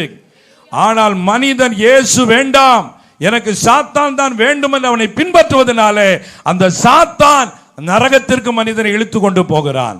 அந்த நரகத்திற்கு மனுஷன் போயிடக்கூடாது என்பதற்காகத்தான் மனுஷன் மேல் அன்பு வைத்து மனித அவதாரம் எடுத்து சிலுவையிலே உயிரையே கொடுத்து இந்த செய்தியை எல்லாருக்கும் சொல்லுங்க, நான் உயிரோடு இருக்கிற தேவன், என்னை விசுவாசித்தால் தான் நரகத்திற்கு தப்புவிக்கப்படலாம், நானே பரலோகத்திற்கு செல்கிற வழி என்று சொன்னார். அல்லேலூயா. ஆண்டவரை பத்தி புரியாம தெரியாம என்னெல்லாமோ பேசுறாங்க, மட்டமான வார்த்தையில பேசுறான்.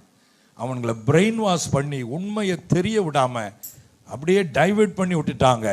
ஆனா கர்த்தர் நம்முடைய கண்களை திறந்து இருப்பதற்காக கர்த்தருக்கு ஸ்தோத்திரம். அல்லேலூயா. ஆண்டவர் மறுமையில் இருக்கிற அந்த நித்திய பரலோகத்திற்கு நம்ம அழைத்து செல்வார். மத்தேயு 25:46 சொல்லுகிறது, அந்தப்படி இவர்கள் நித்திய ஜீவனை அடையவும் அவர்கள் நித்திய ஆக்கினை அடையவும் போவார்கள். அப்ப நம்ம பக்தியா வாழ்றது எதற்காக? நித்திய ஜீவனை அடைவதற்காக. அல்லேலூயா. அழியாத ஒரு வாழ்வை கர்த்தர் நமக்கு வச்சிருக்கிறார். Thank you Lord. அல்லேலூயா. இப்போ நம்ம குறைஞ்ச நேரத்தில் முக்கியமா ஒரு காரியத்தை பார்த்துட்டு ஜெபிக்க போறோம். செய்தியில் நிறைய இருக்கு. ஆவியானவர் என்ன பேசணுமோ அதை கண்டிப்பா பேச வச்சிருவாரு. நம்ம பேசுறதுனால சாதிக்க முடியாதத ஒரே நிமிஷத்துல ஆவியானவர் சாதிச்சு முடிச்சிருவாரு. அல்லேலூயா. பாருங்க, மனிதனுடைய சரீரத்தை குறித்த ரகசியங்களை நீங்கள் தெரிந்து கொள்ள வேண்டும். மனிதனை கர்த்தர் எப்படி படைத்தார்? ஆதியாகமம் 2:7-8 சொல்லுகிறது, பூமியின் மண்ணினாலே மனுஷனை உருவாக்கி அவனுடைய நாசியிலே ஜீவ சுவாசத்தை ஊதினார், மனுஷன் ஜீவ ஆத்துமாவானார். மண்ணினாலே உருவாக்கினார்னு நம்ம சொல்றோம். 7ஆம் வசனத்துல அதாவது மூடு பனி வந்து பூமியை நனைத்ததுன்னு இருக்குது. வெறும் மண்ணில் உருவம் செய்ய முடியாது, தண்ணி வேணும். அதனாலதான் தண்ணியும் மண்ணும் சேர்த்து தான் மனுஷனை சரீரமா படைச்சிருக்கிறாரு. அதனால நம்ம பாடியில தண்ணியும் இருக்குது, பிளட் இருக்கிறது, அதே நேரத்தில் சரீரத்தில் உருவம் இருக்கிறது. இந்த சரீரம் மண்ணில் இருந்து எடுக்கப்பட்டது. இந்த மண் எப்படி சரீரமானது, எப்படி ஆத்துமாவானான் அப்படின்னு சொன்னா, இயேசு அதாவது கர்த்தர் அவருடைய சுவாசத்தை இந்த மண்ணுக்குள்ளே ஊதுறாரு. அவருக்குள்ள இருந்த ஜீவன் அதன் மூலமாய் மனுஷனுக்குள்ளே வருகிறது. அதனால மனிதன் சரீரமாய் மாத்திரமல்ல, ஆவியும் ஆத்துமாவும் உடைய சரீரத்தை உடைய ஜீவ ஆத்துமாவாய் மனிதன் மாறுகிறான். அதற்கு முன்னதாக கர்த்தர் பலவற்றை படைக்கிறார். தாவரங்கள், செடி கொடிகள், பிராணிகள், மிருகங்கள், பறவைகள் எல்லாம் படைக்கிறார். எல்லாவற்றிற்கும் உயிர் இருந்தது, ஆத்துமா இல்ல. மனுஷனை மாத்திரம்தான் ஆத்துமா என்ற பகுத்தறிவுடையவனாய் கர்த்தர் படைத்திருக்கிறார். அப்ப ஆவி, ஆத்துமா, சரீரம் பரிசுத்தமா இருக்கணும். 1 தெசலோனிக்கேயர் 5:23 சொல்லுகிறது, அவர் வரும்போது உங்கள் ஆவி, ஆத்துமா, சரீரம் குற்றமற்றதா இருக்கும்படி காக்கப்படுவதாக என்று சொல்லப்பட்டிருக்கிறது. அப்ப நம்ம அந்த நித்திய வாழ்க்கைக்கு போனோம்னா ஆவியில பரிசுத்தம், ஆத்துமாவில பரிசுத்தம், சரீரத்திலே பரிசுத்தத்தை கர்த்தர் எதிர்பார்க்கிறார். ஒரு அல்லேலூயா சொல்லுவோமா? இப்ப சரீரத்தை குறித்து நம்ம தெரிந்து கொள்ளணும். அதே மனிதன் பாவம் செய்த பொழுது ஆதியாகமம் 3:19 வசனத்திலே சொல்லுகிறார், நீ மண்ணா இருக்கிறாய், மண்ணுக்கே திரும்புவாய். அப்ப இந்த சரீரத்துல மனிதனுக்கு மரணம் வந்து அவன் சரீரம் மண்ணுக்குள்ளே அடக்கம் பண்ணப்படக்கூடிய நிலைக்கு செல்லப்படுகிறான். இங்கேயும் பிசாசு மக்களுக்குள்ளே ஒரு உபதேசம் பண்ணுகிறான். என்ன தெரியுமா? இந்த சரீரம் ஒரு நாள் மண்ணுக்குள்ள போகுது. அதனால மண்ணு திங்க போகிற இந்த உடம்ப மனுஷன் இஷ்டம் போல பாவத்துக்கு அனுபவிச்சு கொள்ளட்டுமே, மண்ணுக்கு தானே போகுது, அதனால என்ஜாய் பண்ணுப்பா, என்னென்ன அனுபவிக்கணுமோ அனுபவித்துக் கொள் என்று சாத்தான் சொல்லுகிறான். ஆனால் கர்த்தருடைய பிள்ளைகளுக்கு அப்படி சரீரத்தை பயன்படுத்த அதிகாரம் கிடையாது. ஒரு அல்லேலூயா சொல்லுங்க. சரீரம் யாருடையது? 1 கொரிந்தியர் 6ஆம் அதிகாரத்துல 19-20 வசனங்களை வாசிங்க சீக்கிரம். 1 கொரிந்தியர் 6:19-20. கிரயத்துக்கு கொல்லப்பட்டீர்கள், தேவனுக்கு உடையவைகளாகிய உங்கள் சரீரத்தினாலும் உங்கள் ஆவியினாலும் தேவனை மகிமைப்படுத்துங்கள். அல்லேலூயா சொல்லுங்க. அப்ப இந்த சரீரம் யாருக்கு உடையது சொல்லுங்க? நம்ம பாடி தான். ஆனா யார்கிட்ட லைசன்ஸ் இருக்கு? அல்லேலூயா சொல்லுங்க. அதாவது ஓனர் அவரு, ஆனா நீ பயன்படுத்தி கொள்ள நமக்கு கொடுத்திருக்கிறாரு. ஆனா பயன்படுத்தும் போது அவருக்கு ஓனருக்கு பிரியமில்லாம பயன்படுத்தக்கூடாது. பயன்படுத்தினா என்ன நடக்கும்? 2 கொரிந்தியர் 5:10 சொல்கிறது, ஏனெனில் அவனவன் சரீரத்தில் செய்த நன்மைக்காவது தீமைக்காவது தக்க பலனை அடையும்படிக்கு நம்ம எல்லாரும் கிறிஸ்துவின் நியாயாசனத்துக்கு முன்பதாக நான் உனக்கு கிருபையா தந்த பாடியை எப்படி பயன்படுத்தின? குடிச்சு வெறிச்சு போதை போட்டு துன்மார்க்கமா பயன்படுத்தினியா? விபச்சாரம், வேசித்தனம், அசுத்தத்துக்கு பயன்படுத்தினியா? இல்ல இந்த சரீரத்தை பரிசுத்தமாய் பயன்படுத்தினியா? கர்த்தர் கணக்கு கேட்பார். ஆமேன்னு சொல்லுங்க. அதனால மண்ணு திங்கிற உடம்பு மனுஷன் அனுபவிக்கட்டும்னு சொல்வது சாத்தானுடைய போதனை. இன்னொரு காரியம் சொல்கிறேன், இந்த சரீரம் மண்ணு திங்கிற உடல் கிடையாது. வேறு வேத வசனத்தை வாசிங்க. யோபனுடைய புஸ்தகத்துல 20வது அதிகாரம் 11வது வசனத்தை வாசிங்க. யோபு 20:11. அவன் எலும்புகள் அவன் வால வயதின் பாவங்களினால் நிறைந்திருந்து அவனோட கூட மண்ணிலே படுத்துக்கொள்ளும். சரீரத்துக்குள்ளதான் என்ன இருக்கு? எலும்பு இருக்கா? இப்போ அடக்கம் பண்ணா கொஞ்ச நாள் அந்த சரீரம் கரையை அரிச்சிரும், அப்படித்தானே? அரிச்சிரும். ஆனா எது அழிய முடியாது? எலும்பு. ஆமேன்னு சொல்லுங்க. 1000 வருஷம் ஆனாலும் எலும்பு அழியாது. அதனாலதான் முன்னால வாழ்ந்த மனுஷன் எல்லாம் அந்த எலும்பு மண்டவோடு இதெல்லாம் வச்சு அவன் யாரு என்னன்னு சொல்லி எல்லாம் டெஸ்ட் பண்ணி கண்டுபிடிச்சிருந்தாங்க. இது இந்த இடத்து மக்கள், இது தமிழ் மனிதன், இது இந்த நாட்டுக்காரன். கண்டுபிடிக்கிறாங்களா இல்லையா? அப்போ எலும்புகள்ல தான் அழியாத காரியம் இருக்கிறது. அதுக்குரியபடி கடவுள் படைச்சிருக்கிறாரு. அதனால ஒரு மனுஷன் இந்த சரீரத்தில் வாழும்போது பாவம் செய்தா, சரீரத்தின் வழியாய் செய்த பாவம் எலும்புகளோடு ஒட்டி கொண்டு கல்லறையில் அடக்கம் பண்ணப்பட்டாலும் அங்கே படுத்துக்கொள்ளும். இயேசுனுடைய வருகை வரும்போது யார் சரீரத்தில் வாழும்போது பாவத்தை அறிக்கையிட்டு ரட்சிக்கப்பட்டு கர்த்தருடைய பிள்ளையா வாழ்ந்து மரிச்சிருக்கிறானோ, ரகசிய வருகையில எக்காலம் தொனிக்கும் போது அந்த கிறிஸ்துவுக்குள் மரித்தவர்கள் மாத்திரம் உயிரோடு எழும்புவார்கள். அல்லேலூயா, அல்லேலூயா. மற்றவர்கள் உயிரோடு எழும்புவது இல்லை. அதை குறித்து வெளிப்படுத்தும் விசேஷம் 20வது அதிகாரத்தில் 6வது வசனத்தை பாருங்க. வெளிப்படுத்தும் விசேஷம் 20வது அதிகாரம் 5-6 வசனங்கள். மரணமடைந்த மற்றவர்கள் அந்த 1000 வருஷம் முடியும் அளவும் உயிரடையவில்லை. இதுவே முதலாம் உயிர்த்தெழுதல். முதலாம் உயிர்த்தெழுதலுக்கு பங்குள்ளவன் பாக்கியவானும் பரிசுத்தவானுமாய் இருக்கிறான். இவர்கள் மேல் 2ஆம் மரணமாகிய நரகத்திற்கோ அடுத்த மரணத்துக்கோ அதிகாரம் இல்லை. இவர்கள் தேவனுக்கு கிறிஸ்துக்கு முன்பாக ஆசாரியராய் இருந்து இயேசுவோடு கூட 1000 வருட அரசாளுவார்கள்.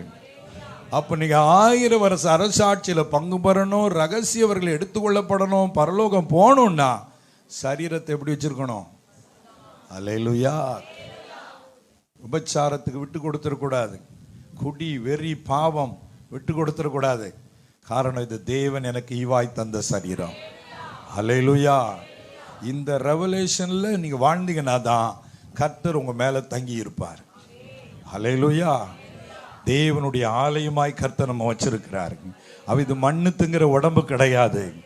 அப்படி வாழ்ந்தீங்கன்னா உங்க பாவம் எலும்புல ஒட்டி கொள்ளும். அந்த இயேசுனுடைய வருகையில அந்த பாவம் சொல்லும், இவன் பாவி, இவன் பாவி, இவன் உயிரோடு எழும்புவதற்கு தகுதி உள்ளவன் அல்ல, இவன் நரகத்துக்கு சொந்தமானவன், இவன் பிசாசின் பிள்ளை. அந்த பாவம் சொல்லும். பாவம் வாசற்படியில் படுத்திருக்கும் என்பது போல அது உங்களை உயிரோடு எழும்ப விடாது. அல்லேலூயா. ஆனா ஆயத்தமா இருந்தா, பரிசுத்தமா இருந்தா, ஓ பரிசுத்தவான்களே எழும்புங்கள், இயேசு ராஜா வந்து விட்டார் உங்களை சந்திக்க என்று எக்காலம் தொனிக்கும். நாம் மறுரூபமாக்கப்படுவோம். அல்லேலூயா சொல்லுங்க, ஆமேன் சொல்லுங்க. பிரியமானவர்களே, மறுமைக்குரிய ஆசீர்வாதங்கள் குறித்து நிறைய இருக்கு பைபிள்ல. அது மாச கணக்கில் பேசலாம். ஆனா இப்போ இந்த ஒரு சத்தியத்தை மாத்திரம் சொல்லி நான் முடிச்சு உங்களுக்கு ஜெபம் பண்ண போறேன். ஒரு அல்லேலூயா சொல்லுங்க. அப்போ சரீரம் தேவன் தங்குகிற ஆலயம். நம்ம மரிச்சாலும் மறுபடி உயிரோடு எழுப்பப்பட்ட 1000 வருஷ அரசாட்சியில பங்கு பெறணும், ரகசிய வரங்கள் எடுத்துக்கொள்ளப்படணும்னா சரீரம் பரிசுத்தமா இருக்கணும். அதனால 1 தெசலோனிக்கே 4ஆம் அதிகாரத்தில் 6-8 வசனம் சொல்லுகிறது, இந்த உங்கள் சரீரத்தை பரிசுத்தமாயும் கனமாயும் ஆண்டு கொள்ளும்படி அறிந்து இந்த விஷயத்தில் ஒருவனும் மீறாமலும் தன் சகோதரனை வஞ்சியாமலும் இருக்க வேண்டும். இப்படிப்பட்ட விஷயங்கள் எல்லாவற்றையும் குறித்து கர்த்தர் நீதியை சரி கட்டுகிறவராய் இருக்கிறார். தேவன் நம்மை அசுத்தத்திற்கு அல்ல பரிசுத்தத்துக்கே அழைத்து இருக்கிறார் என்று கர்த்தருடைய வார்த்தை சொல்கிறது. அறியாம இந்த சத்தியம் தெரியாம இது நாள் வரைக்கும் ஏதாவது தவறு பண்ணியிருந்தீங்கன்னா இன்னைக்கு மன்னிப்பு கேட்டு ஒரு தீர்மானம் எடுங்க. இனி நான் என் சரீரத்தை பாவத்துக்கு விற்று போட மாட்டேன், என் சரீரத்தை நான் தேவனுக்கு பிரியமாய் காத்துக்கொள்ளுவேன். அல்லேலூயா. அப்படி அர்ப்பணித்தால் கர்த்தர் இந்த சரீரத்தை என்ன பண்றார் சொல்லிட்டு நம்ம ஜெபிக்க போறோம். பிலிப்பியர்க்கு நிருபம் 3ஆம் அதிகாரம் 20-21 வசனம் சீக்கிரம் வாசிங்க. நம்முடைய குடியிருப்போ பரலோகத்தில் இருக்கிறது, அங்கே இருந்து கர்த்தராகிய இயேசு கிறிஸ்து என்னும் ரட்சகர் வர எதிர்பார்த்து கொண்டிருக்கிறோம்.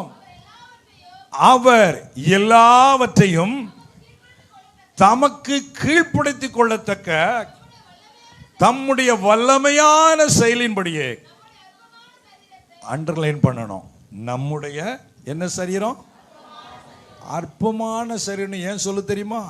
இந்த சரீரத்தில் வியாதி வர முடியும், இந்த சரீரத்தில் பாவ உணர்வுகள் தாக்குவதற்கு வாய்ப்பு இருக்குது, இந்த சரீரம் மரணத்திற்கு போக வாய்ப்பு இருக்கிறது. அப்படிப்பட்ட இந்த அற்பமான சரீரத்தை வாசிங்க, தம்முடைய அதாவது இயேசு கிறிஸ்துவினுடைய மகிமையான சரீரத்துக்கு ஒப்பாக மறுரூபப்படுத்துவார். இயேசு கிறிஸ்து மனிதனாய் பிறந்தார், மரித்தார், 3ஆம் நாள் உயிரோடு எழுந்தார். எழுந்த பொழுது அவர் மகிமையின் சரீரத்தை உடையவராய் மாறினார். அதனாலதான் அடையாளம் தெரியல, சத்தத்தை வைத்து தான் கண்டுகொண்டால்.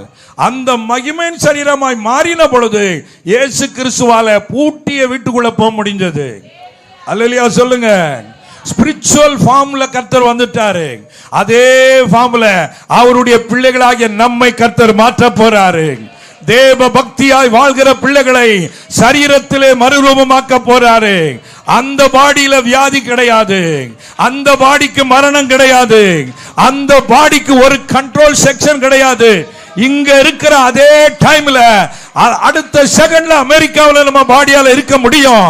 இங்க இருக்கிற அதே டைம்ல பரலோகத்திற்கு செல்ல நம்மால முடியும். அல்லேலூயா சொல்லுங்க. ஸ்பிரிச்சுவல் ஃபார்ம்ல கர்த்தர் நம்ம கொண்டு வந்தாரு. அதான் மகிமையான அவருடைய சரீரத்துக்கு ஒப்பாக மறுரூபப்படுத்துவார். இத 1 கொரிந்தியர் 15, 50, 51, 52 அந்த வசனங்களிலும் சொல்லப்பட்டிருக்கிறது. இமைப்பொழுதிலே மறுரூபமாக்கப்படுவோம். யாரை போல ஆக்கப்படுவோம்? 1 யோவான் 3ஆம் அதிகாரம் 1 முதல் 3 வசனம் சொல்லுகிறது, அவர் இருக்கிற வண்ணமாகவே நாம் அவரை தரிசிப்பதினால் அவருக்கு ஒப்பாயிருப்போம். அல்லேலூயா. இப்படிப்பட்ட நம்பிக்கை வைத்திருக்கிறவன் எவனும் அவர் சுத்தமுள்ளவராய் இருக்கிறது போல தானும் தன்னை சுத்திகரித்துக் கொள்ளுகிறான். அல்லேலூயா. ஒரு வேடிக்கையான கதையை சொல்லிட்டு நம்ம ஜெபம் பண்ண போறோம். ஒரு முறை ஒரு பட்டிக்காட்டு மனுஷன் ஒரு பட்டணம் ஒன்றிற்கு போனானா. அந்த பட்டணத்துக்கு போகும்போது பல மாடி கட்டணம் அசையாம நிற்கிறத பார்த்தானா. பார்த்தா நம்ம ஊர்ல குடிசையில் இருக்கிறோம், பட்டுன்னு விழுந்துருது, விளமாடி உயரம் அசையாம இருக்குன்னு பார்த்தானா. அங்கே லிஃப்ட் போக வர வந்து இறங்குது, லிஃப்ட்னு அவனுக்கு தெரியல, பார்த்து கொண்டே நிற்கிறான். ஒரு வயசான பாட்டியம்மா உள்ளே போகுது. கொஞ்ச நேரம் கழித்து லிஃப்ட் வந்தோடனே உள்ளே இருந்து வாலிப பெண்ணு வெளியே வர்றாங்க. இவன் கனவுல மின்னல் வேகத்தில் யோசித்தான், நல்ல மிஷின் இருக்குடா, வயசான ஆளை உள்ளே அனுப்புனா ஆளை மாற்றி வாலிப பிள்ளையா வெளியே கொண்டு வந்துடுது, நம்ம வீட்டு அம்மாவை கொண்டு உள்ளே தழுவுமே அப்படின்னு ஊருக்கு போய் அம்மாவை கூப்பிட்டு வந்து 10-50 ரூபாய் கையில் கொடுத்து போயிட்டு வான்னு சொல்லி அனுப்பிட்டு தூரத்தில் நின்று பார்த்துக்கிட்டே நிற்கிறான், அவள் வருவாளான்னு. பாருங்க, மிஷின் வரக்கு லேட் ஆச்சு கொஞ்சம். உடனே யோசித்தான், நம்ம வீட்டம்மா ரொம்ப கருப்பு, வேலை செய்ய கொஞ்சம் டைம் எடுக்கத்தான் செய்யும் அப்படின்னு ஆன்னு பார்த்துக்கிட்டே இருக்கிறான். கொஞ்சம் நேரம் கழிச்சு லிஃப்ட் வந்து இறங்கியது, கதவு திறந்தது, உள்ளே இருந்து ஒரு வெள்ளை வெள்ளேன்னு அமெரிக்கன் கேர்ள் வந்து இறங்கினாங்க. ஐயா என்ன சூப்பரா மிஷின் வேலை செஞ்சிருக்குடா, என் வீட்டம்மாவை எவ்வளோ அருமையா ஆளை மாத்திட்டுதுடா அப்படின்னு ஆசையா ஓடி போய் மனைவின்னு நினைச்சு கட்டி பிடிச்சு ஒரு முத்தம் கொடுத்தா. விழுந்து செவுட்டில் இந்த பக்கம் 4 அந்த பக்கம் 4. Idiot nonsense, what are you doing அப்படின்ன உடனே அவன் யோசிச்சானா, ஆமா இந்த மிஷின் ஆளை தான் மாத்துன்னு பார்த்தா இங்கிலீஷ் வேற சொல்லி கொடுத்துருக்குதியா, எங்க வீட்டம்மாவுக்கு இங்கிலீஷ்லாம் தெரியாது அப்படின்னு சொன்னானா. எதுக்கு இந்த கதையை சொன்னேன்? இப்படி எங்கேயாவது ஆளை மாத்திர மிஷின் இருக்கா? இருக்கு, நம்ம கர்த்தர்கிட்ட இருக்கு. நீங்க சரீரத்தில் ஊனமா இருக்கலாம், முடமா இருக்கலாம், அழகில்லாம இருக்கலாம், ஆனா பக்தியா வாழ்ந்தீங்கன்னா இயேசு வருவார். வரும் பொழுது அப்படியே உங்களை மறுரூபமாக்குவார். இயேசுவை போல பூரண அழகுள்ளவர்களாய் கர்த்தர் நம்மை மாற்ற போகிறார். அதற்குத்தான் தேவ பக்தி. அந்த வாழ்க்கை வாழ ஒப்பு கொடுத்து நம்ம எல்லாரும் ஜெபம் பண்ணுவோமா? பரம அழைப்பின் பந்தய பொருளுக்காய் நான் லக்கை நோக்கி ஓடுகிறேன். பரம அழைப்பின் பந்தய பொருளுக்காய் நான் லக்கை நோக்கி ஓடுகிறேன். ஓடுகிறேன், நான் ஓடுகிறேன், என் இயேசுவுக்காய் நான் ஓடுகிறேன். பாடுகிறேன், நான் பாடுகிறேன், இயேசு ராஜாவுக்காய் நான் பாடுகிறேன். அல்லேலூயா அல்லேலூயா அல்லேலூயா அல்லேலூயா அல்லேலூயா அல்லேலூயா அல்லேலூயா அல்லேலூயா. மணவாளன் இயேசு ராஜாவை நான் காணவே வாஞ்சிக்கிறேன். என் மணவாளன் இயேசு ராஜாவை நான் காணவே வாஞ்சிக்கிறேன்.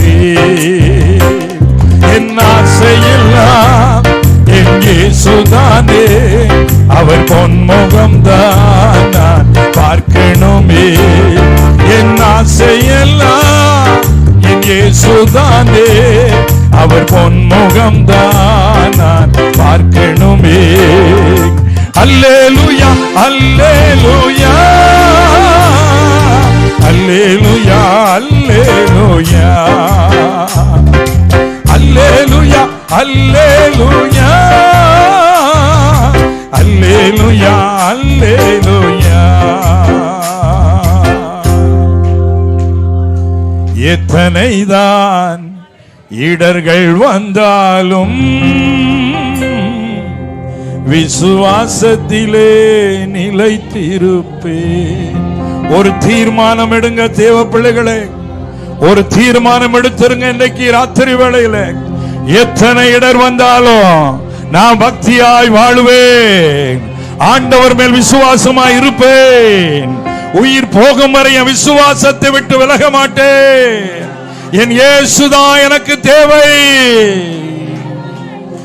எத்தனை தான் இடர்கள் வந்தாலும் விசுவாசத்திலே நிலைத்திருப்பேன். எத்தனை தான் இடர்கள் வந்தாலும் விசுவாசத்திலே நிலைத்திருப்பேன். எனக்காக அப்பா நியமித்து இந்த பாதையிலே நான் ஓடுகிறேன். எனக்காக அப்பா நியமித்து இந்த பாதையிலே நான் ஓடுகிறேன். ஆமென். அல்லேலூயா அல்லேலூயா அல்லேலூயா அல்லேலூயா ஜீசஸ். அல்லேலூயா அல்லேலூயா அல்லேலூயா அல்லேலூயா.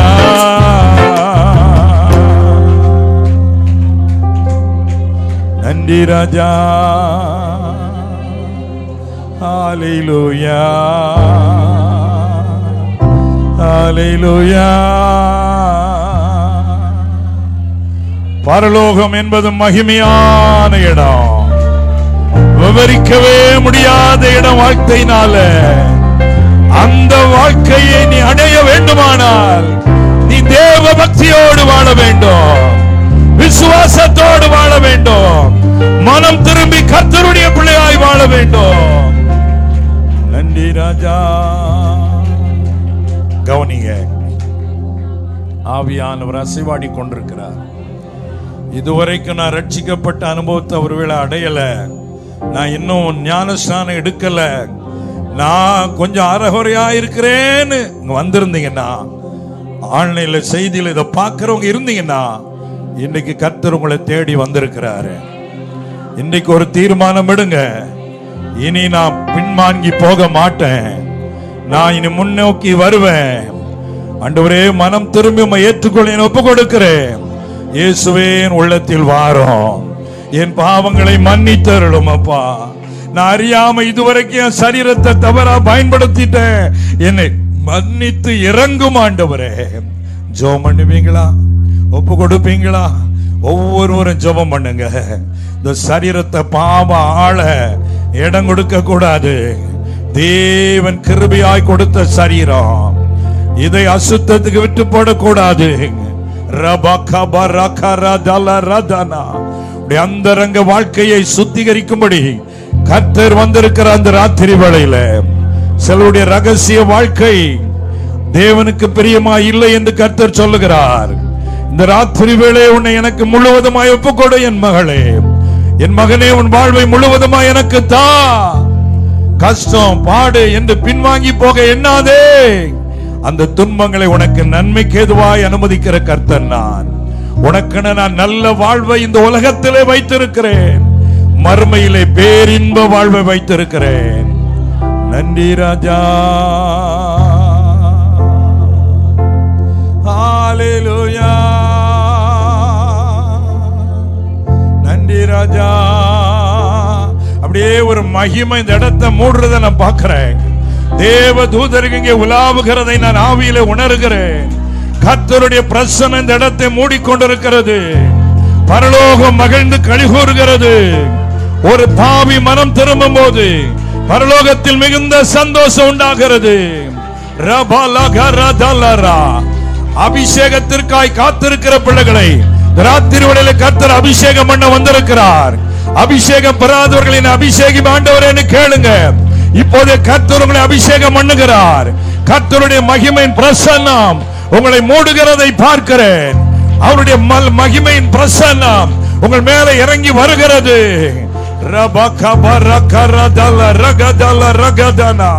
ஹல்லேலூயா, ஹல்லேலூயா, ஹல்லேலூயா. நன்றி ராஜா. ஆட்டுக்குட்டியும் அரசாட்சி செய்ய அண்டினோர் எவரும் அவரை சேர, அன்பர் என்றல்லார் கண்ணீரும் துடைக்க நீ அங்கிருப்பாயோ, நீ அங்கிருப்பாயோ, நீ அங்கிருப்பாயோ, சொல் என் மனமே. நான் அங்கிருப்பேனே, நான் அங்கிருப்பேனே, நான் அங்கிருப்பேனே என் இயேசுவோடு.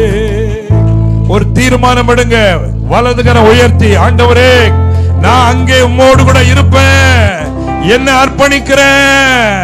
ஆண்டவரே, நான் நரகத்துக்கு போயிடக்கூடாது. என் ஆவி ஆத்துமா சரீரத்தை கர்த்தர் கரத்தில் ஒப்படைக்கிறேன். இன்றைக்கு என் பாவங்களை மன்னித்து ஆண்டவரே என் பெயரை ஜீவ புத்தகத்தில் எழுதிக் கொள்ளும். ஆண்டவரே, தேவ பக்தியோடு வாழ அர்ப்பணிக்கிறேன். அப்படியே ஒப்பு கொடுத்து நீங்களே ஜெபம் பண்ணுங்க.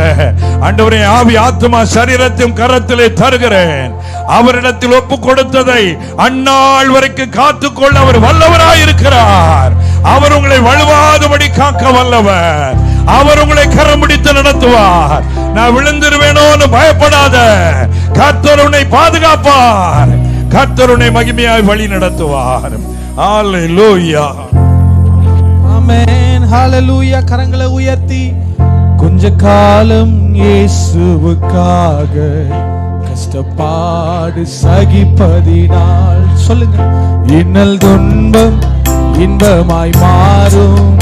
இயேசுவை நான் காணும் போது அவர் பாதம் விழுந்து பணிந்து ஆனந்த கண்ணீர் வடிப்பேன்.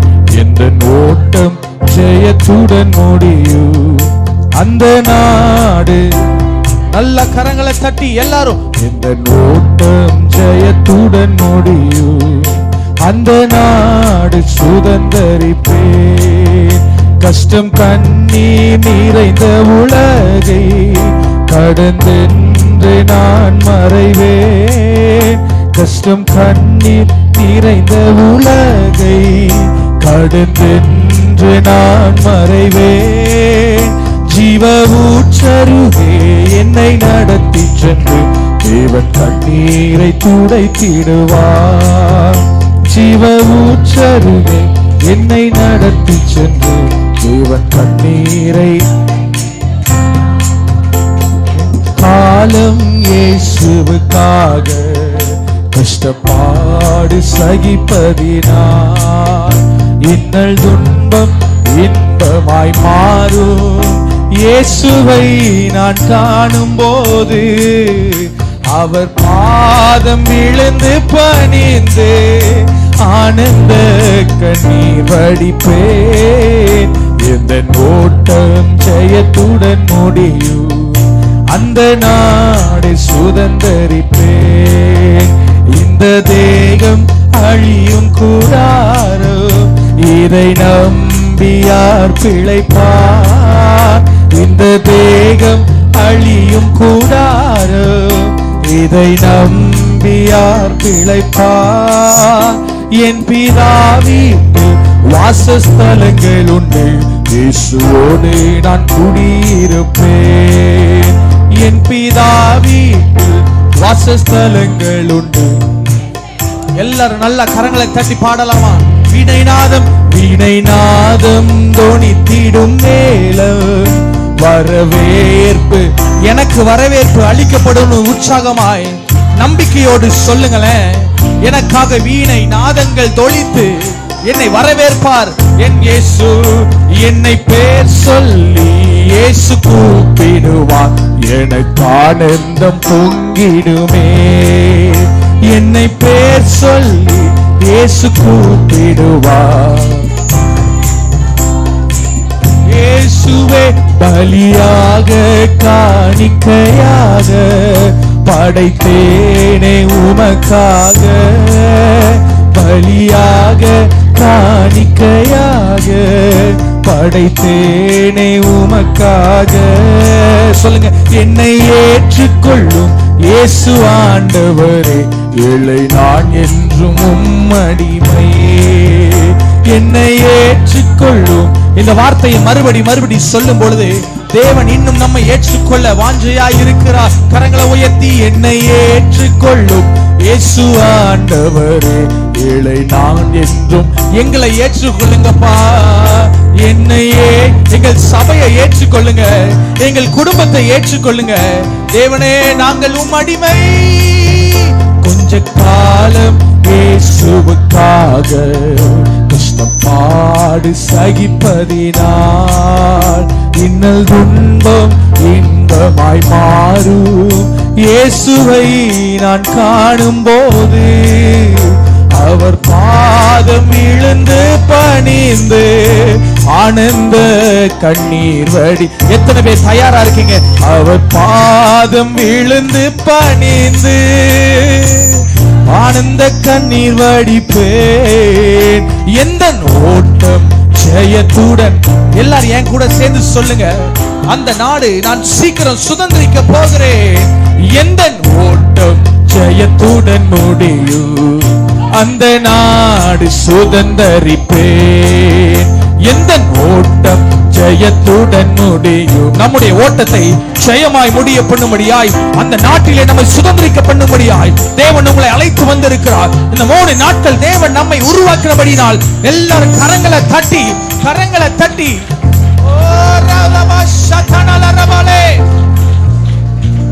என் ஓட்ட ஓட்டம் ஜெயமாய் முடிவதற்காக தேவன் உன்னை ஆயத்தப்படுத்தி இருக்கிறார். சபையே கம்பீரி, இது கர்த்தர் தந்த நாள். இதிலே நாம் மகிழ்ந்து களி கூறுவோம். எல்லாரும் கண்களை மூடி ஒரு விசை கரங்களை உயர்த்தி சொல்லுவோம், இந்த ஓட்டம் ஜெயத்துடன். எத்தனை பேருக்கு ஓட்டம் ஜெயமா முடியணுமோ அவங்க மாத்திரம் கண்ணை மூடி கரங்களை உயர்த்தி, வேற எதையும் நினைக்காதீங்க, வேற எதையும் நினைக்காதீங்க. கண்களை மூடி. சிறு பிள்ளைகளா இருக்கலாம், வாலிபர்களா இருக்கலாம், பெரியவர்களா இருக்கலாம். ஆனா இன்னைக்கு நீங்க தெரிஞ்சு தெரியாம எப்படி சொன்னாலும் சரி, நீங்க உங்க வாயில இந்த வார்த்தை அறிக்கை இடுறீங்கன்னா தேவன் இந்த வார்த்தையை அப்படியே அங்கீகரித்து உங்கள் ஓட்டத்தை ஜெயமாய் மாற்றுவார். கண்களை மூடிடலாமா? கரங்களை உயர்த்தி, இந்த ஓட்டம் ஜெயத்துடன். நான் பாவத்துல இன்னைக்கு இருக்கலாங்க, என் ஓட்டம் ஜெயமா முடியும் ஆண்டவர் சொல்லுகிறார். நான் பிரச்சனையில இன்னைக்கு இருக்கலாம், ஆனால் உங்கள் ஓட்டத்தை ஜெயமாய் முடிய பண்ணுகிற கர்த்தர் அவர். நான் இன்னைக்கு ஒன்றுமில்லாமல் இருக்கலாம், ஆனால் உன் ஓட்டத்தை தேவன் ஜெயமாய் முடிய பண்ணுவார்.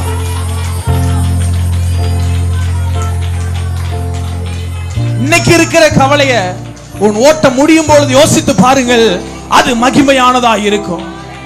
அற்பமானதா இருந்தாலும் அது மகிமையாய் மாறும். அற்பமானதா இருந்தாலும் அது மகிமையாய் மாறும். எத்தனை பேர் ஆமேன் சொல்றீங்க?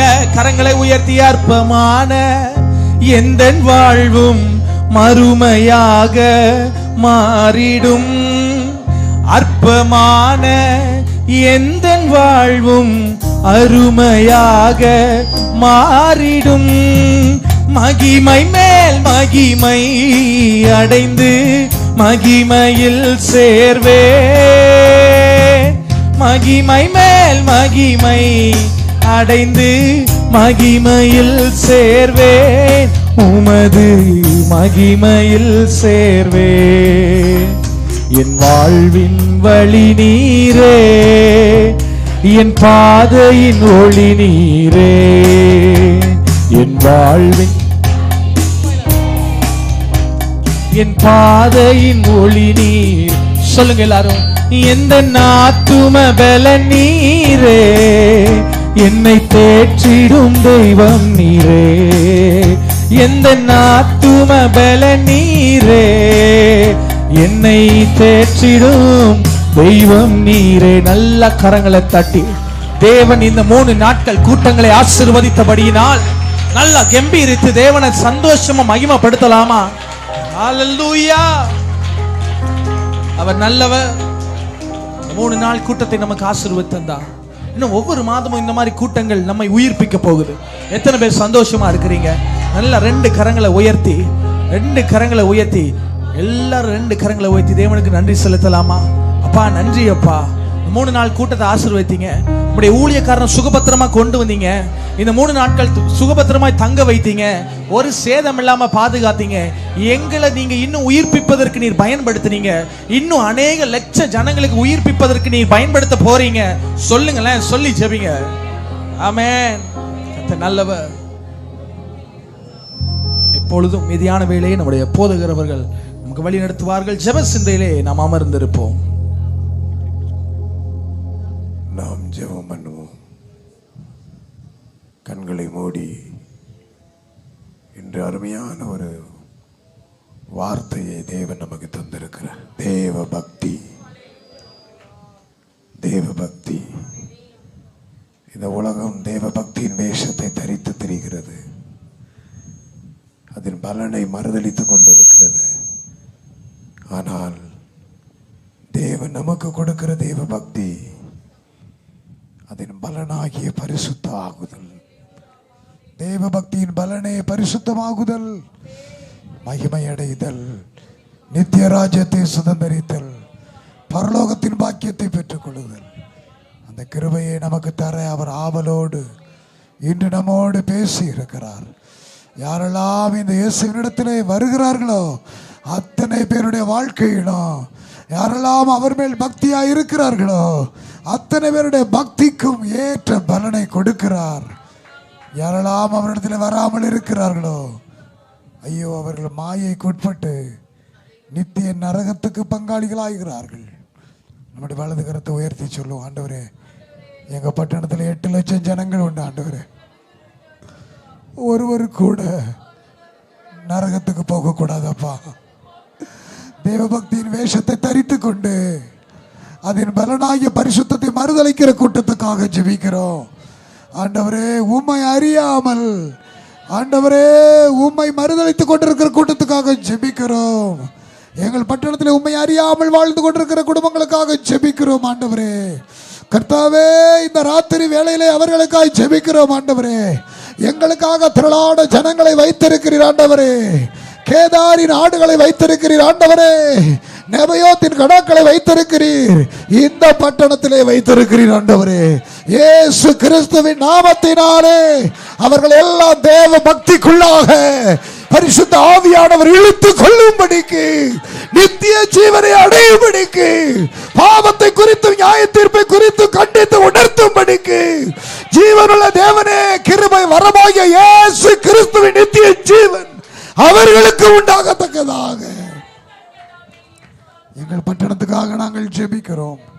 எங்கள் பட்டணத்தின் குடிகளுக்காக ஜெபிக்கிறோம். எல்லா ஜனங்களுக்காக ஜெபிக்கிறோம். ஆண்டவரே, எங்களுக்கு கிடைத்த இந்த பாக்கியம் அவர்களுக்கும் கிடைக்கத்தக்கதாக பரிசுத்த ஆவியானவர் அன்பின் கயிறினாலே இழுத்துக் கொள்வீராக என்று ஜெபிக்கிறோம். எங்கள் பட்டணத்தை நாங்கள் ஆசீர்வதிக்கிறோம். ஆண்டவரே, எங்கள் பட்டணத்துக்கு சமாதானம் கோருகிறோம். ஆண்டவரே, எங்கள் பட்டணத்தை நாங்கள் ஆசீர்வதிக்கிறோம். ஆண்டவரே, ஆண்டவரே, இந்த பட்டணத்தை, இந்த சபையின் மனுஷராயிருந்து இந்த பண்டிகையை ஆசரிக்க கூடாமல் தடைபட்டு போனவர்களுக்காய் ஜெபிக்கிறோம். ஆண்டவரே, இந்த சத்தியத்தின் வல்லமை அவர்களையும் ஆண்டவரை இழுத்துக் கொள்ளட்டும், வாஞ்சைக்குள்ள இழுத்துக் கொள்ளட்டும். ஆண்டவரே, தேவ பக்திக்குள்ள இழுத்துக் கொள்ளட்டும். ஆண்டவரே, தேவ பக்திக்குள்ள நடத்தட்டும். ஆண்டவரே, பரிசுத்தமாகுதலை தேவ பயத்தோடு பூரணப்படுத்தட்டும். ஆண்டவரே, உம்முடைய கிருபையுள்ள கரத்திலே ஒப்பு கொடுக்கிறோம். எங்களோடு உம்முடைய வசனத்தை பேசி நம்முடைய தாசனை இன்னும் பல லட்சங்களுக்கு நீர் பயன்படுத்த வேண்டும் என்று ஜெபிக்கிறோம். அவருடைய குடும்பத்தை ஆசீர்வதிக்கும்படி ஜெபிக்கிறோம். அவருடைய பிரயாணங்கள் எல்லாவற்றிலும் கர்த்தர் கூட இருக்க வேண்டும் என்று ஜெபிக்கிறோம். வசனத்தை கேட்ட ஒவ்வொருவரும், சிறு பிள்ளைகள் இருந்து வாலிபர்கள் இருந்து பெரியவர்கள் வரை, குடும்பம் குடும்பமாக அதை மறுபடியும் தியானித்து அந்த வசனத்துக்கு தன்னை முற்றிலுமாய் அர்ப்பணிக்கிற ஒரு ஜீவியத்தை உம்முடைய பிள்ளைகளுக்கு தந்து ஆசீர்வதிக்க வேண்டும் என்று ஜெபிக்கிறோம். உம்முடைய கிருபையுள்ள கரத்திலே இவர்களை நான் ஒப்புவிக்கிறேன். இயேசு கிறிஸ்துவின் நாமத்தில் இந்த நன்மைகளை வேண்டுகொள்கிறோம், ஜீவனுள்ள நல்ல பிதாவே, ஆமென். கர்த்தர் உங்களை ஆசீர்வதித்து காக்க கடவர். கர்த்தர் தம்முடைய முகத்தை உங்கள் மேல் பிரகாசிக்க பண்ணி கிருபையாயிருக்க கடவர். கர்த்தர் தம்முடைய முகத்தை உங்கள் மேல் பிரசன்னமாக்கி இப்போதும் எப்போதும் சமாதானம் கட்டளையிடப்பட கடவர். ஆமென். என் ஆத்துமாவே கர்த்தரை ஸ்தோத்தரி, உள்ளமே பரிசுத்த நாமத்தை ஸ்தோத்தரி. என் ஆத்துமாவே கர்த்தரை ஸ்தோத்தரி, கர்த்தர் செய்த சகல பாரங்களை மறவாதே. ஆமென், ஆமென். நம்முடைய கர்த்தராயிருக்கிற இயேசு கிறிஸ்துவின் கிருபை